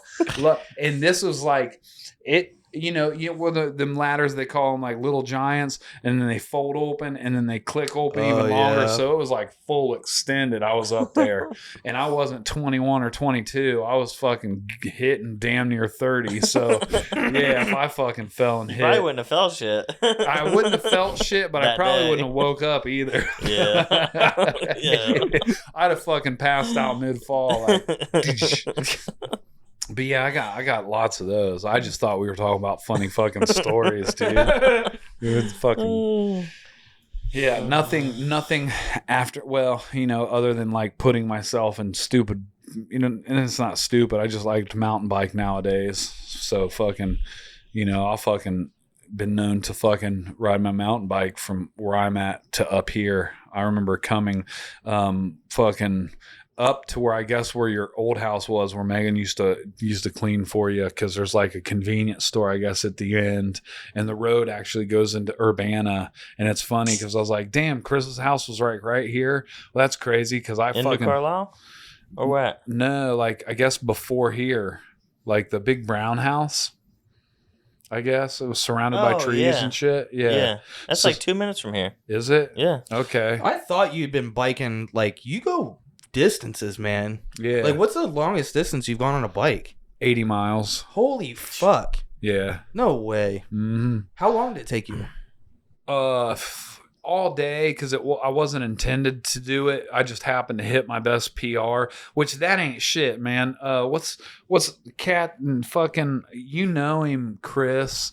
He's in Columbus. Jacob Dillon, Oh, what's his? Old Soul Snake. Yeah. Dude, he just guest spotted the shop like a week and a half ago. Two That weeks ago. motherfucker's the hammer, bro. He'll go out on like fucking 200-mile bike rides, like have his fucking wife come pick him up, like, and he's constantly trying to get me to ride with him, and I just get sidetracked and don't. But Can't keep up. Well, I can probably keep up for maybe the first 100 or so. Plus, I imagine him. He seems like a sweetheart. I don't know if I've met him in person yet or not, but Yeah, he is a sweetheart. yeah. But I imagine he's got fucking legs the size of Tyson, dude. Because like that dude's always like comment on my shit. I think he's really just patronizing me. He's like, good 50 miler, bro.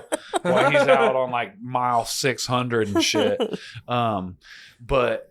Yeah, and it happened on accident. I fucking went out to do a 40-mile ride, and then I think I left Kettering, and then like I went into Fairborn, come down into Beaver Creek, come back to fucking Dayton, and was like in Riverside by 35, and I remembered it was my buddy's clean date, and he was getting honored in Xenia. So I'm like, fuck, I gotta go back to Xenia.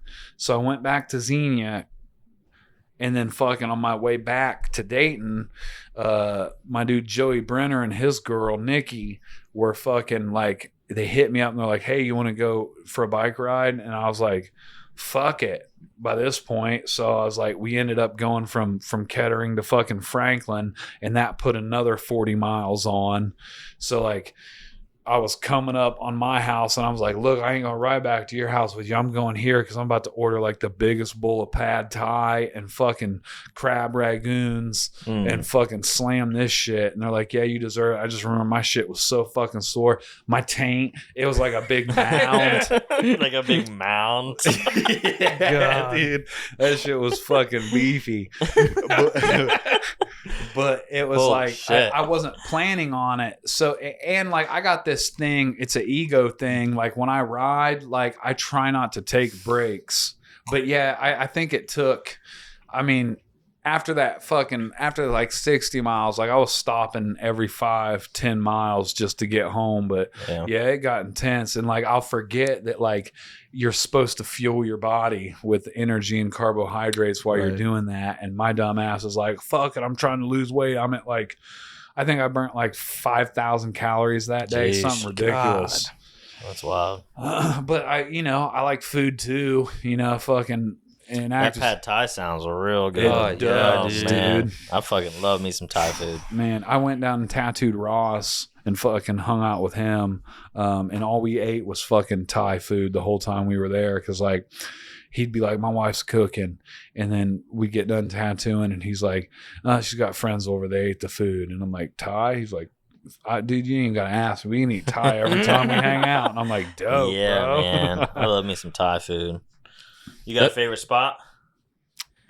Around here, so man, what the fuck's the name of it? What we used to order at Aisle 9 all Pentai. Pens time. No, Yeah. Noddy or Noddy, Nida, Natty. We always fucked with the Pentai, man. Pentai's dope. So check it. There's a place in Beaver Creek. It's called House of Thai. House of Thai. It's fucking baller. It smashes all of them, Oh, but I man. always forget to order it. So usually it's like there's a Messaman or Messaman. It's probably pronounced different, but it looks like it says Messaman.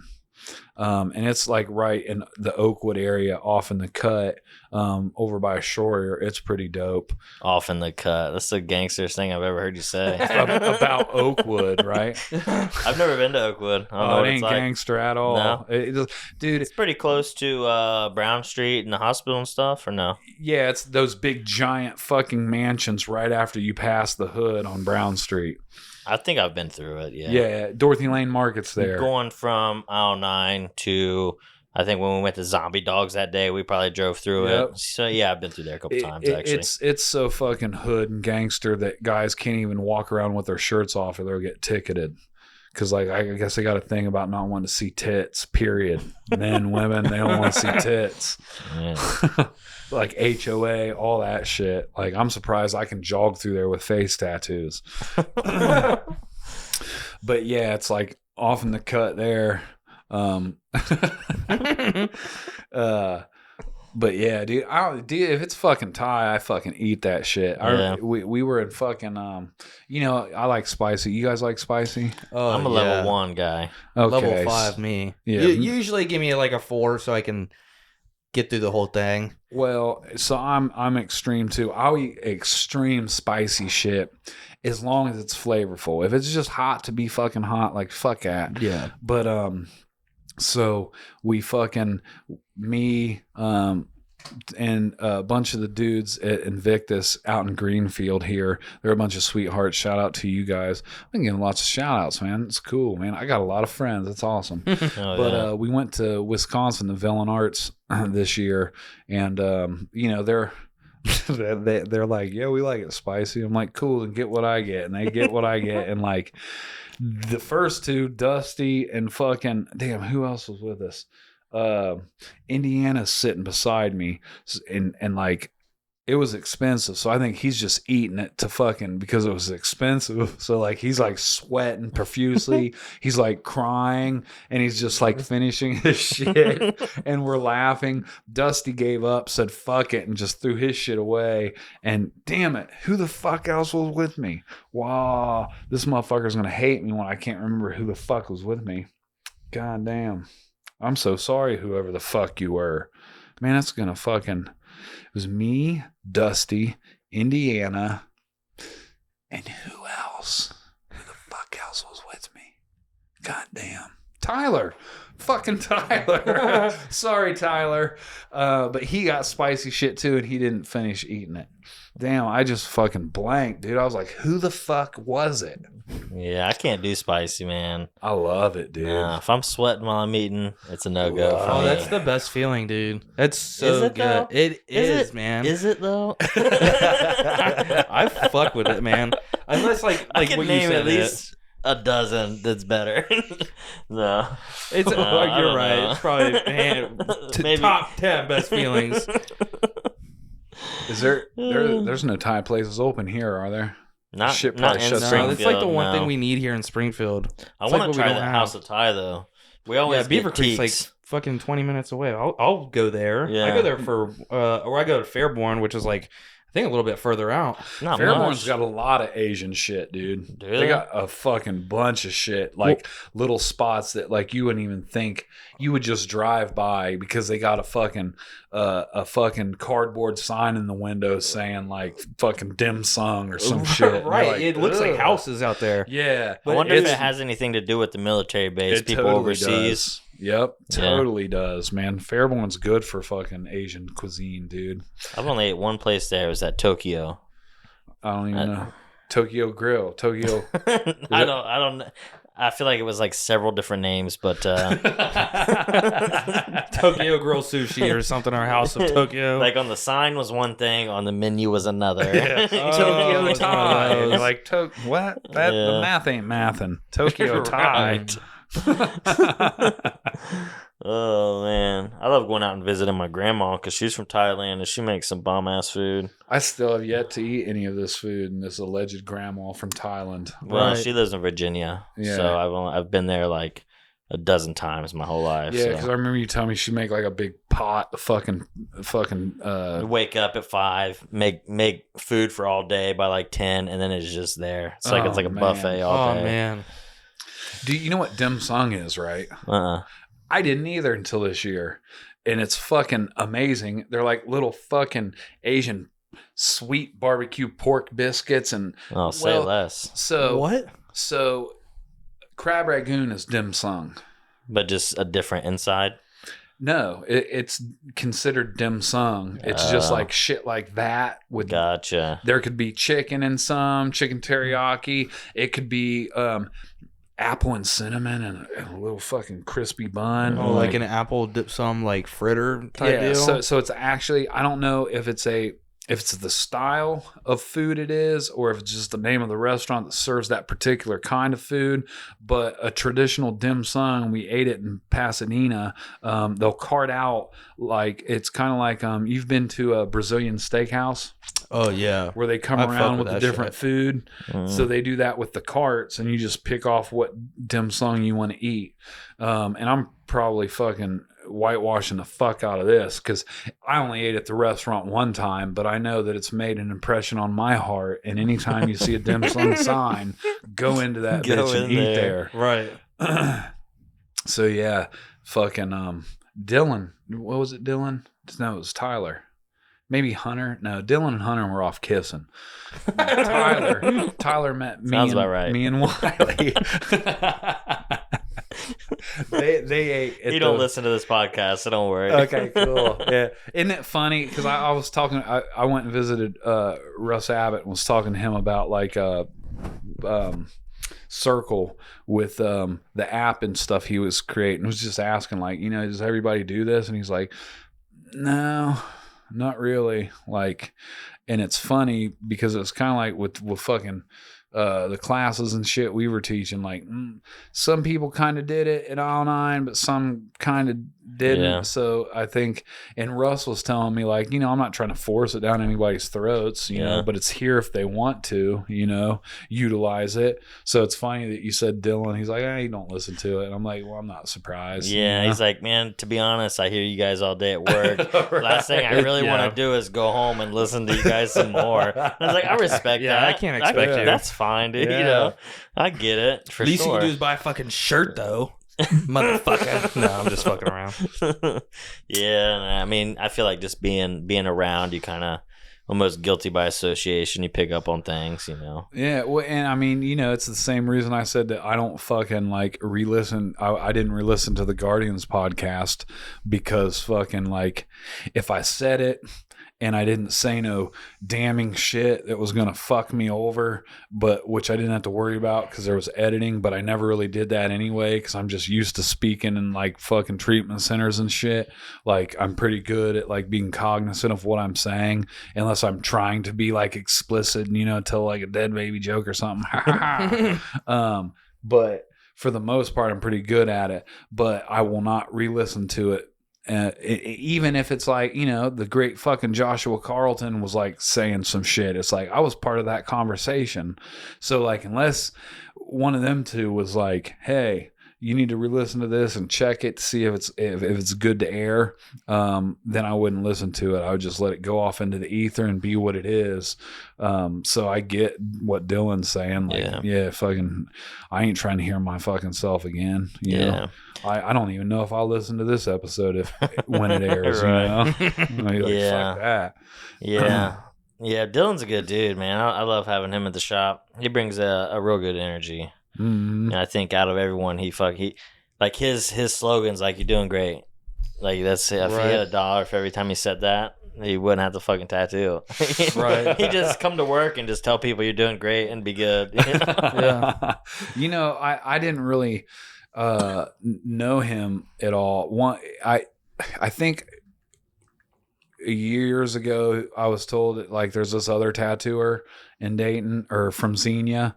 And I'm like, it's not scratching? And they're like, no, kind of is because it's this fucking shop. But then when he got with you and I met him, and then like traveling now, it's like I've known that motherfucker my whole life, dude. Like, I just get in and we just start wrecking on each other and shit. And he's just fucking always like, why you always gonna make shit gay when you come around? And I'm like, that's what I do, bro. I feel like his personality type, he fit into any crowd. Oh, yeah. Like an iguana. Yeah, and it was so cool because where were we at? At Villain Arts.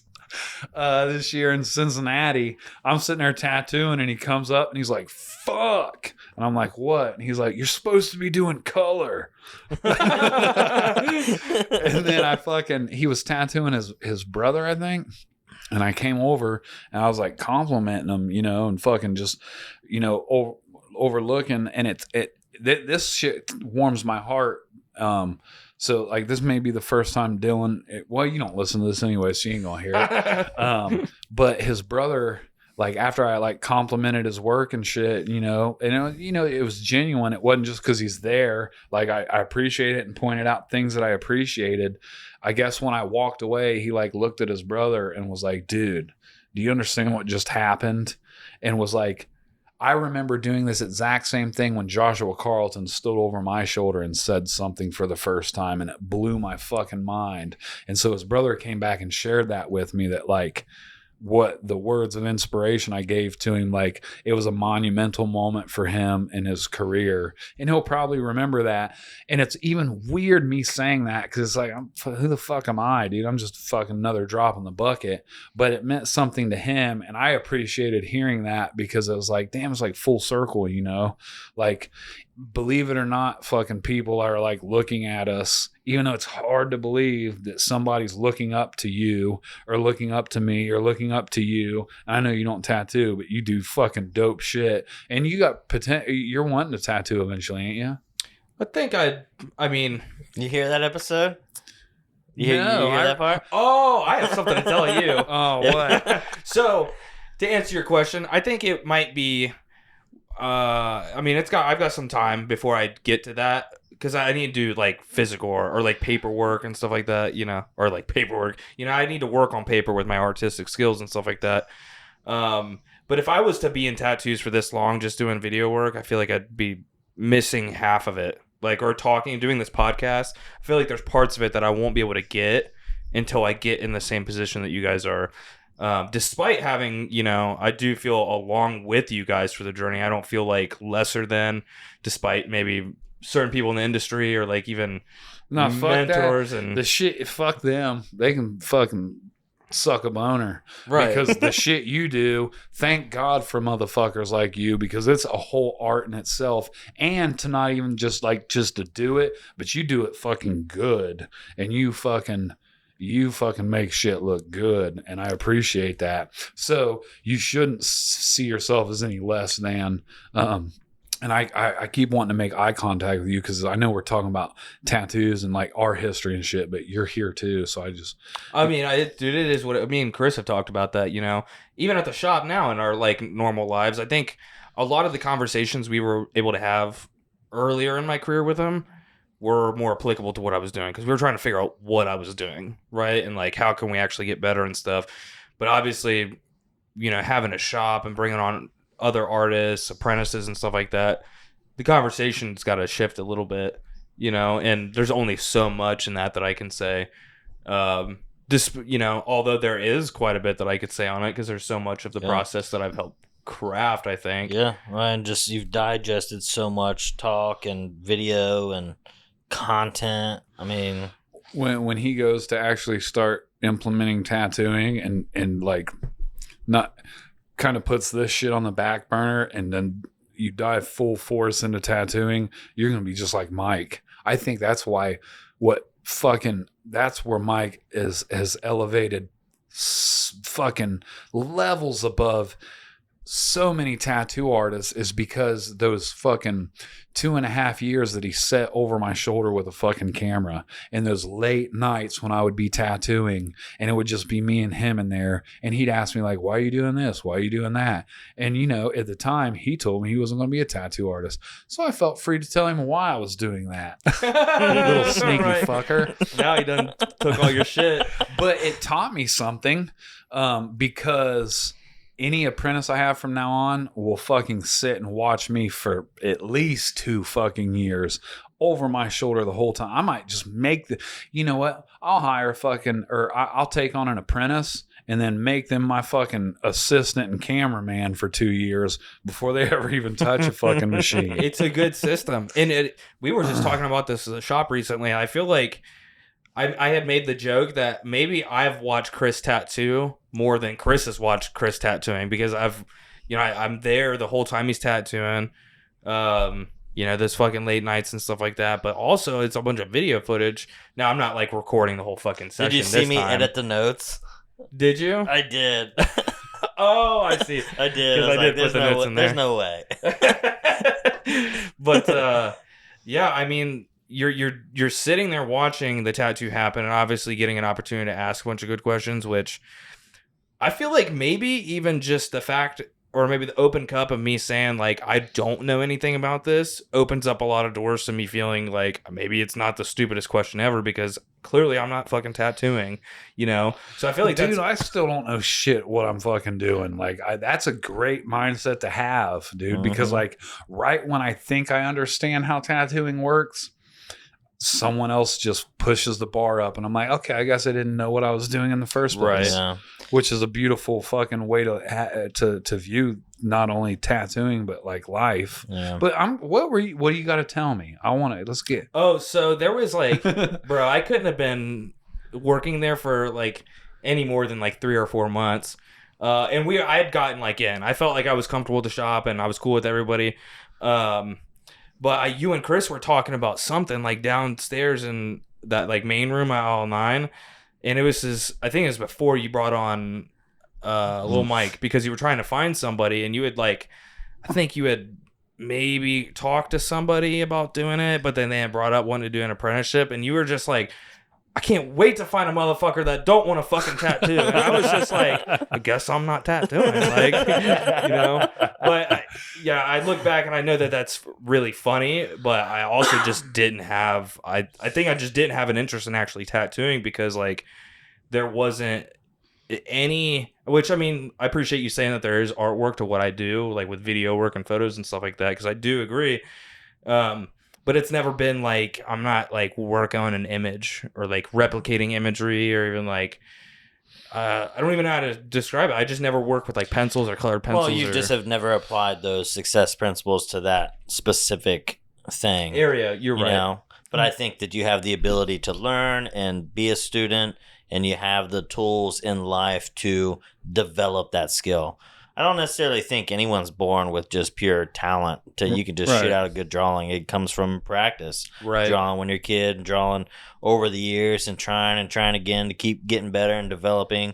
And to do that, you just have to have a certain skill set, mindset. And you got that for sure. Yeah, well, because it just takes time and consistency with applied action. And it's absolutely art, because like, me and Chris being realism artists that we are, if it wasn't for people like you that would capture the moment or the candid image, we would have to fucking learn all that shit ourselves and not be able to do it. Right. Looks like I'm doing Neotrad again. I crop and paste to get my shit together, dude. Little mid-journey here. Right. But before fucking AI, like, I need a fucking photographer to get a great fucking picture of a rose that I'm unable to take because I don't understand what all those little fucking symbols are underneath the fucking photo button.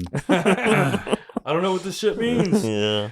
But yeah, I think I would, dude, and I don't know how much of a main focus it's going to end up being. And I would just hate to not do it justice, because I'm going to do it. I'm going to do it big. So I don't know. I would have to be leaving a lot behind, or at the very least, not leaving it behind, but leaving it in hands that I can trust. Yeah. So I would have to be, which this is already plans, right? Like, takes time, it takes action getting to somewhere, but finding the right person. Right, finding the right person. And like, dude, I've had tattooers tell me, they're like, why haven't you just built a team yet? Like, why don't you just have like a fucking squad of people that you could just hook up these fucking tattooers with? But I feel like photographers just aren't there yet. I feel like tattooers, I've watched tattooers are down. If you're like just a down person, you're just down. But I feel like there's so many tattooers that are down to bring someone else on to like fucking grow. But getting someone to buy into the vision and like where photographers are right now, I feel like they're just not doing it.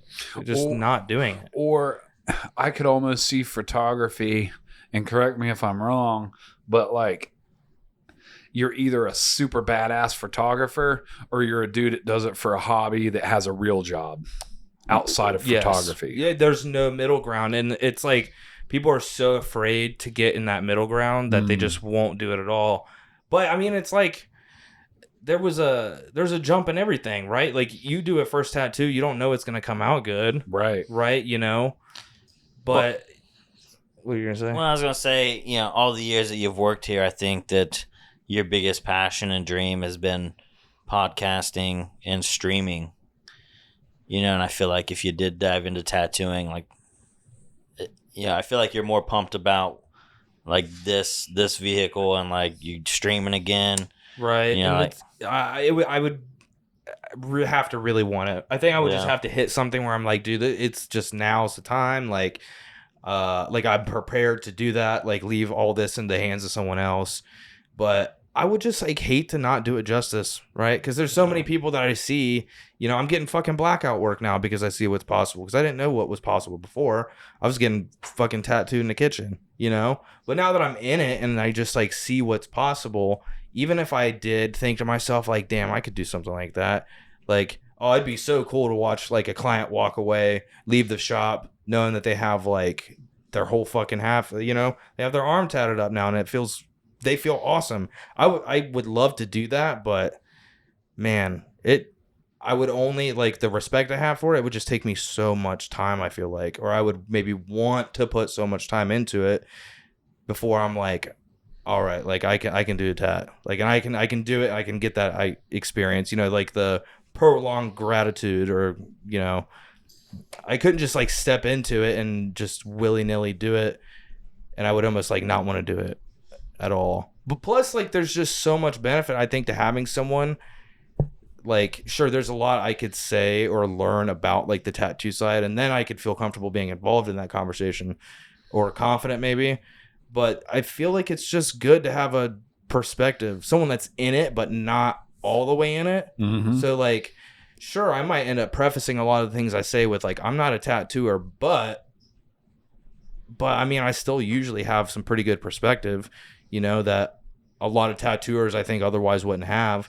Well, and most need. Yeah. Right. In a space where like everybody has to be a fucking marketeer, Mm-hmm. Like not many tattooers know how to do it or good at it. So there, I feel like there's a space where people need that point of view or that other opinion, that isn't coming from a tattooer specifically. Right. And that even makes me think about when I first came on with you and was like talking about websites and shit, because I don't feel like there was a lot of tattooers that had websites at the time, which is weird because it was like not that long ago. Right. Yeah. It was like 2018, right? Yeah. Like when I started working with you, I think. I feel like we were really low key in the early parts of the movement and probably influenced a lot of people to step it up. For sure. I agree. And I can even say it influenced me. Because when I seen I was like, God damn, where do I find a Tim at, man? Right. And I still That's haven't been found a running joke forever. I need know. to give me a Tim.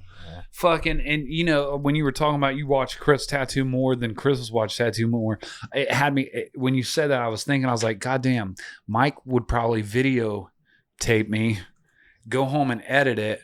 And if he asked me a question and he didn't understand it, he could just watch, rewind. And because, as much as you stand over Chris's shoulder, there's a lot of fucking B-reel that fucking you don't even fucking use, that you're just catching reels. But, sitting there fucking at the end of the night, fucking not shit to do, and you're just watching through it, and you're like zooming in on a spot where you purposely zoomed in on, because you have the option to do that, which is another reason to have an apprentice. If you make them your fucking camera person, they can really see your techniques, and now they just have it on a fucking storage drive at their convenience. So it's basically like a fucking free seminar for fucking 2 years of fucking understanding what someone's doing, which I didn't even think about that. Like, yeah, that motherfucker has watched me tattoo more than I've watched me tattoo. Yeah, I mean, like, we've made the jokes before, but I'm like one of the longest ongoing apprenticeships at this point. Not like we didn't go into that transaction. Obviously, we had different goals and stuff, but yeah, I mean, how many setups have I watched? How many breakdowns? Yeah, how many trays have I watched? Get made, or even getting to the point where there's been times that there's artists at our shop that are like, well, what the fuck did we do with the Sharps container? And I'm like, there's no one else here. And I'm like, I fucking know what to do with the Sharps container. Like, I gotcha. Ask the camera guy. Right. And I think that's also, it's like a little bit of my ego, so I don't try to rely or like get into this too much, but it's like kind of it feels dope, like not being a tattooer, but you could probably be a shop manager. You could probably run your own tattoo shop. Oh, I know I could do that easily, but that's like what you were saying. Could you do it easily, Chris? I think, is it easy?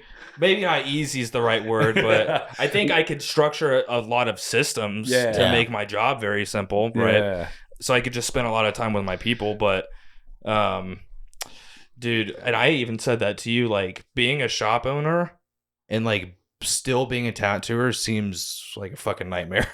It seems really, really difficult to like manage all of those different things, but like I said, like doing it justice, like actually performing, and then on top of performing, like exceeding any kind of expectations that you might have, or like the expectations of others, and just like constantly growing and pushing. I feel like it would just be a lot.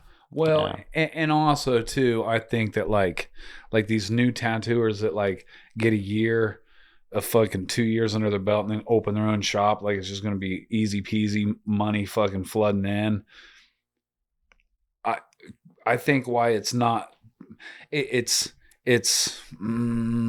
respectable and sometimes difficult, I would imagine, for you, Chris, but because it came when it was supposed to, like you got enough experience being a tattoo artist where you were comfortable with like fucking efficiently putting tattoos in skin and your designs. Now you can take on, oh, now I've got employees. Now I've got people that I've got to teach and I've got to guide them this way. Now, if you were just given all that fucking, in the midst of 202, like, fuck, you couldn't have juggled that. So it came in time when it was supposed to come, So, yeah, I imagine, it's not easy, but it's not easy from the onlookers. Or some people may think it is. I've had friends tell me, like, I wish I had your fucking job while you just sit around and draw on people all day. And it's like, bro, you don't want this. I don't fucking have a day off, dude. You don't want this shit.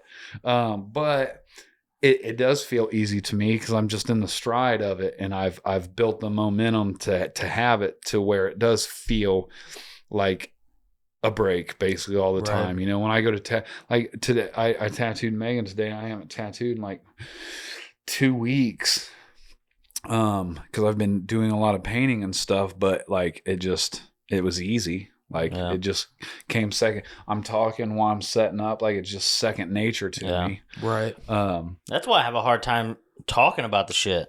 Yeah, because you just do it. Yeah, you just you've mastered it enough to where you can not think about every aspect, and you can just do.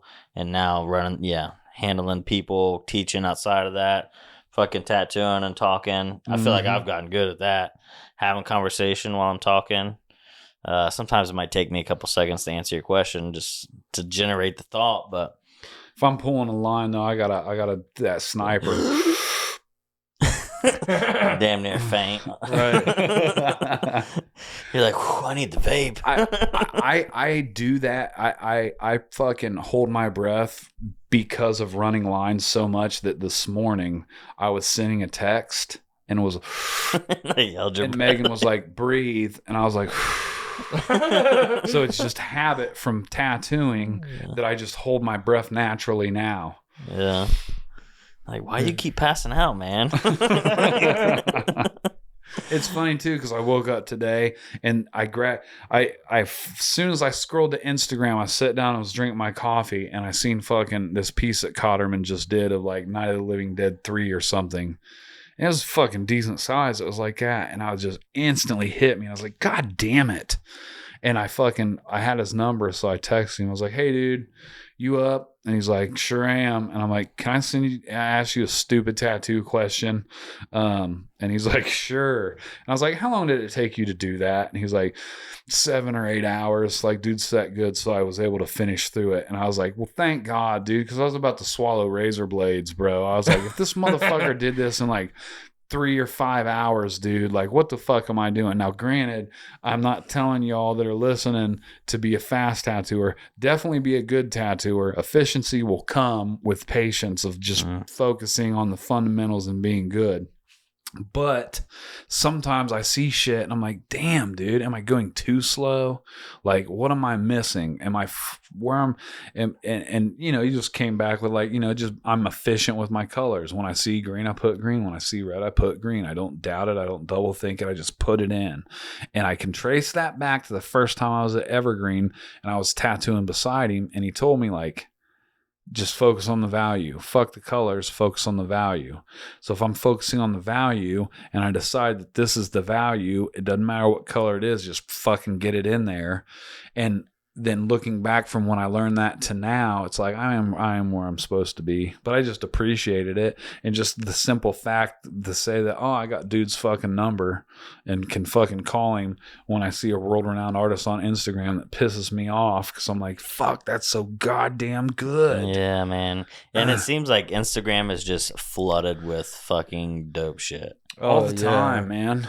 Like, it's bittersweet because it's like, should I just not follow tattoo artists and follow fucking other things?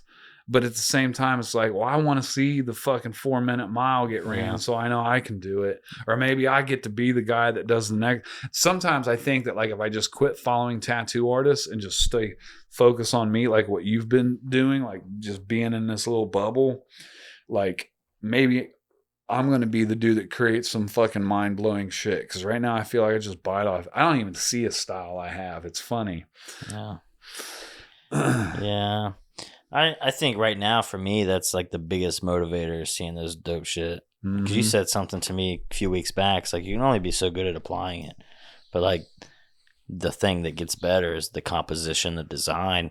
And for me, like this year, like I'm fucking striving to be doing the dopest shit I've ever done. Like just putting more effort into the actual design process, doing vision meetings, spending more time in that area and doing bigger full, you know, creating full sleeves better, you know. But I think that process is what I need to learn and why Carlton's outtake are on things with the art and the passion he has for the creation that I need to really focus on and like the preparation of the design. Because I'll create a sleeve in Procreate, but are there other aspects that I could use that would help the design process of bigger stuff? Certain measurements. Is there anything I can do with the client that'll set me up for success on the back end? Like how can I get more creative in the creation process versus just finding good images and finding a good way they lay together? Could I print this out and wrap it around a 3D model, or, you know, doing stuff like print it out and actually do stuff on the table with my hands to help elevate that design? I don't know. I've been trying to really rack my brain in that area to see where that part can grow, because that's huge on my radar this year. And so far, I feel like I've done more originals this year than I ever have. But I don't know. That's just what I'm striving for this year, man. Just want to do dope shit. I'm being. Yeah. God damn, y'all. That stinks. Damn, Chris. Bro, I'm about to do the outro like this, man. You gotta make it quick. This is what's going on at the beginning of the fucking episode. Right here.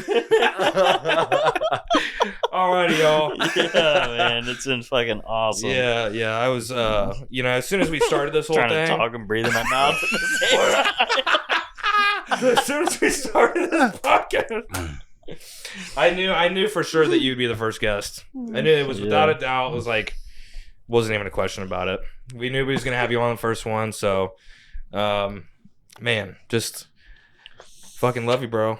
Appreciate you. This shit stinks. I don't have it. Let me hit your fucking face, son. I love it too, dude. And it's an honor to even be considered to be the first guest. Yeah, man. Yeah, so Wouldn't have done it any other way. Yep. So, Yeah. give me a little smell in there. Yeah. But so where can they find you? Make it snappy. Clock's ticking. You can find me on IG at at hip_81. Justin Shelpman on Facebook, or Hip on Facebook, my business page. And I'm on Threads too. Same link for IG. And maybe on here, maybe somewhere else. Maybe I'll do another podcast. Who knows? We'll see what the future holds. Who knows? Oh, yeah. That's right. And of course, you can always find all the links and shit down below in the description, so you'll be able to find all three of us. But I think I'm gonna, for once, skip on our socials. Yeah. Check out the links below. You know where the shit is. But go check out the Patreon specifically, because we're still uploading content. Shit, none of y'all fucking seen some good shit. Yes, sir. So without further ado, appreciate you guys for watching another episode of More Than Tattoos, and we will catch you on the next one. Peace. Yeah, have a good night, y'all. Later, guys. Like all the energy just like dwindled at the end.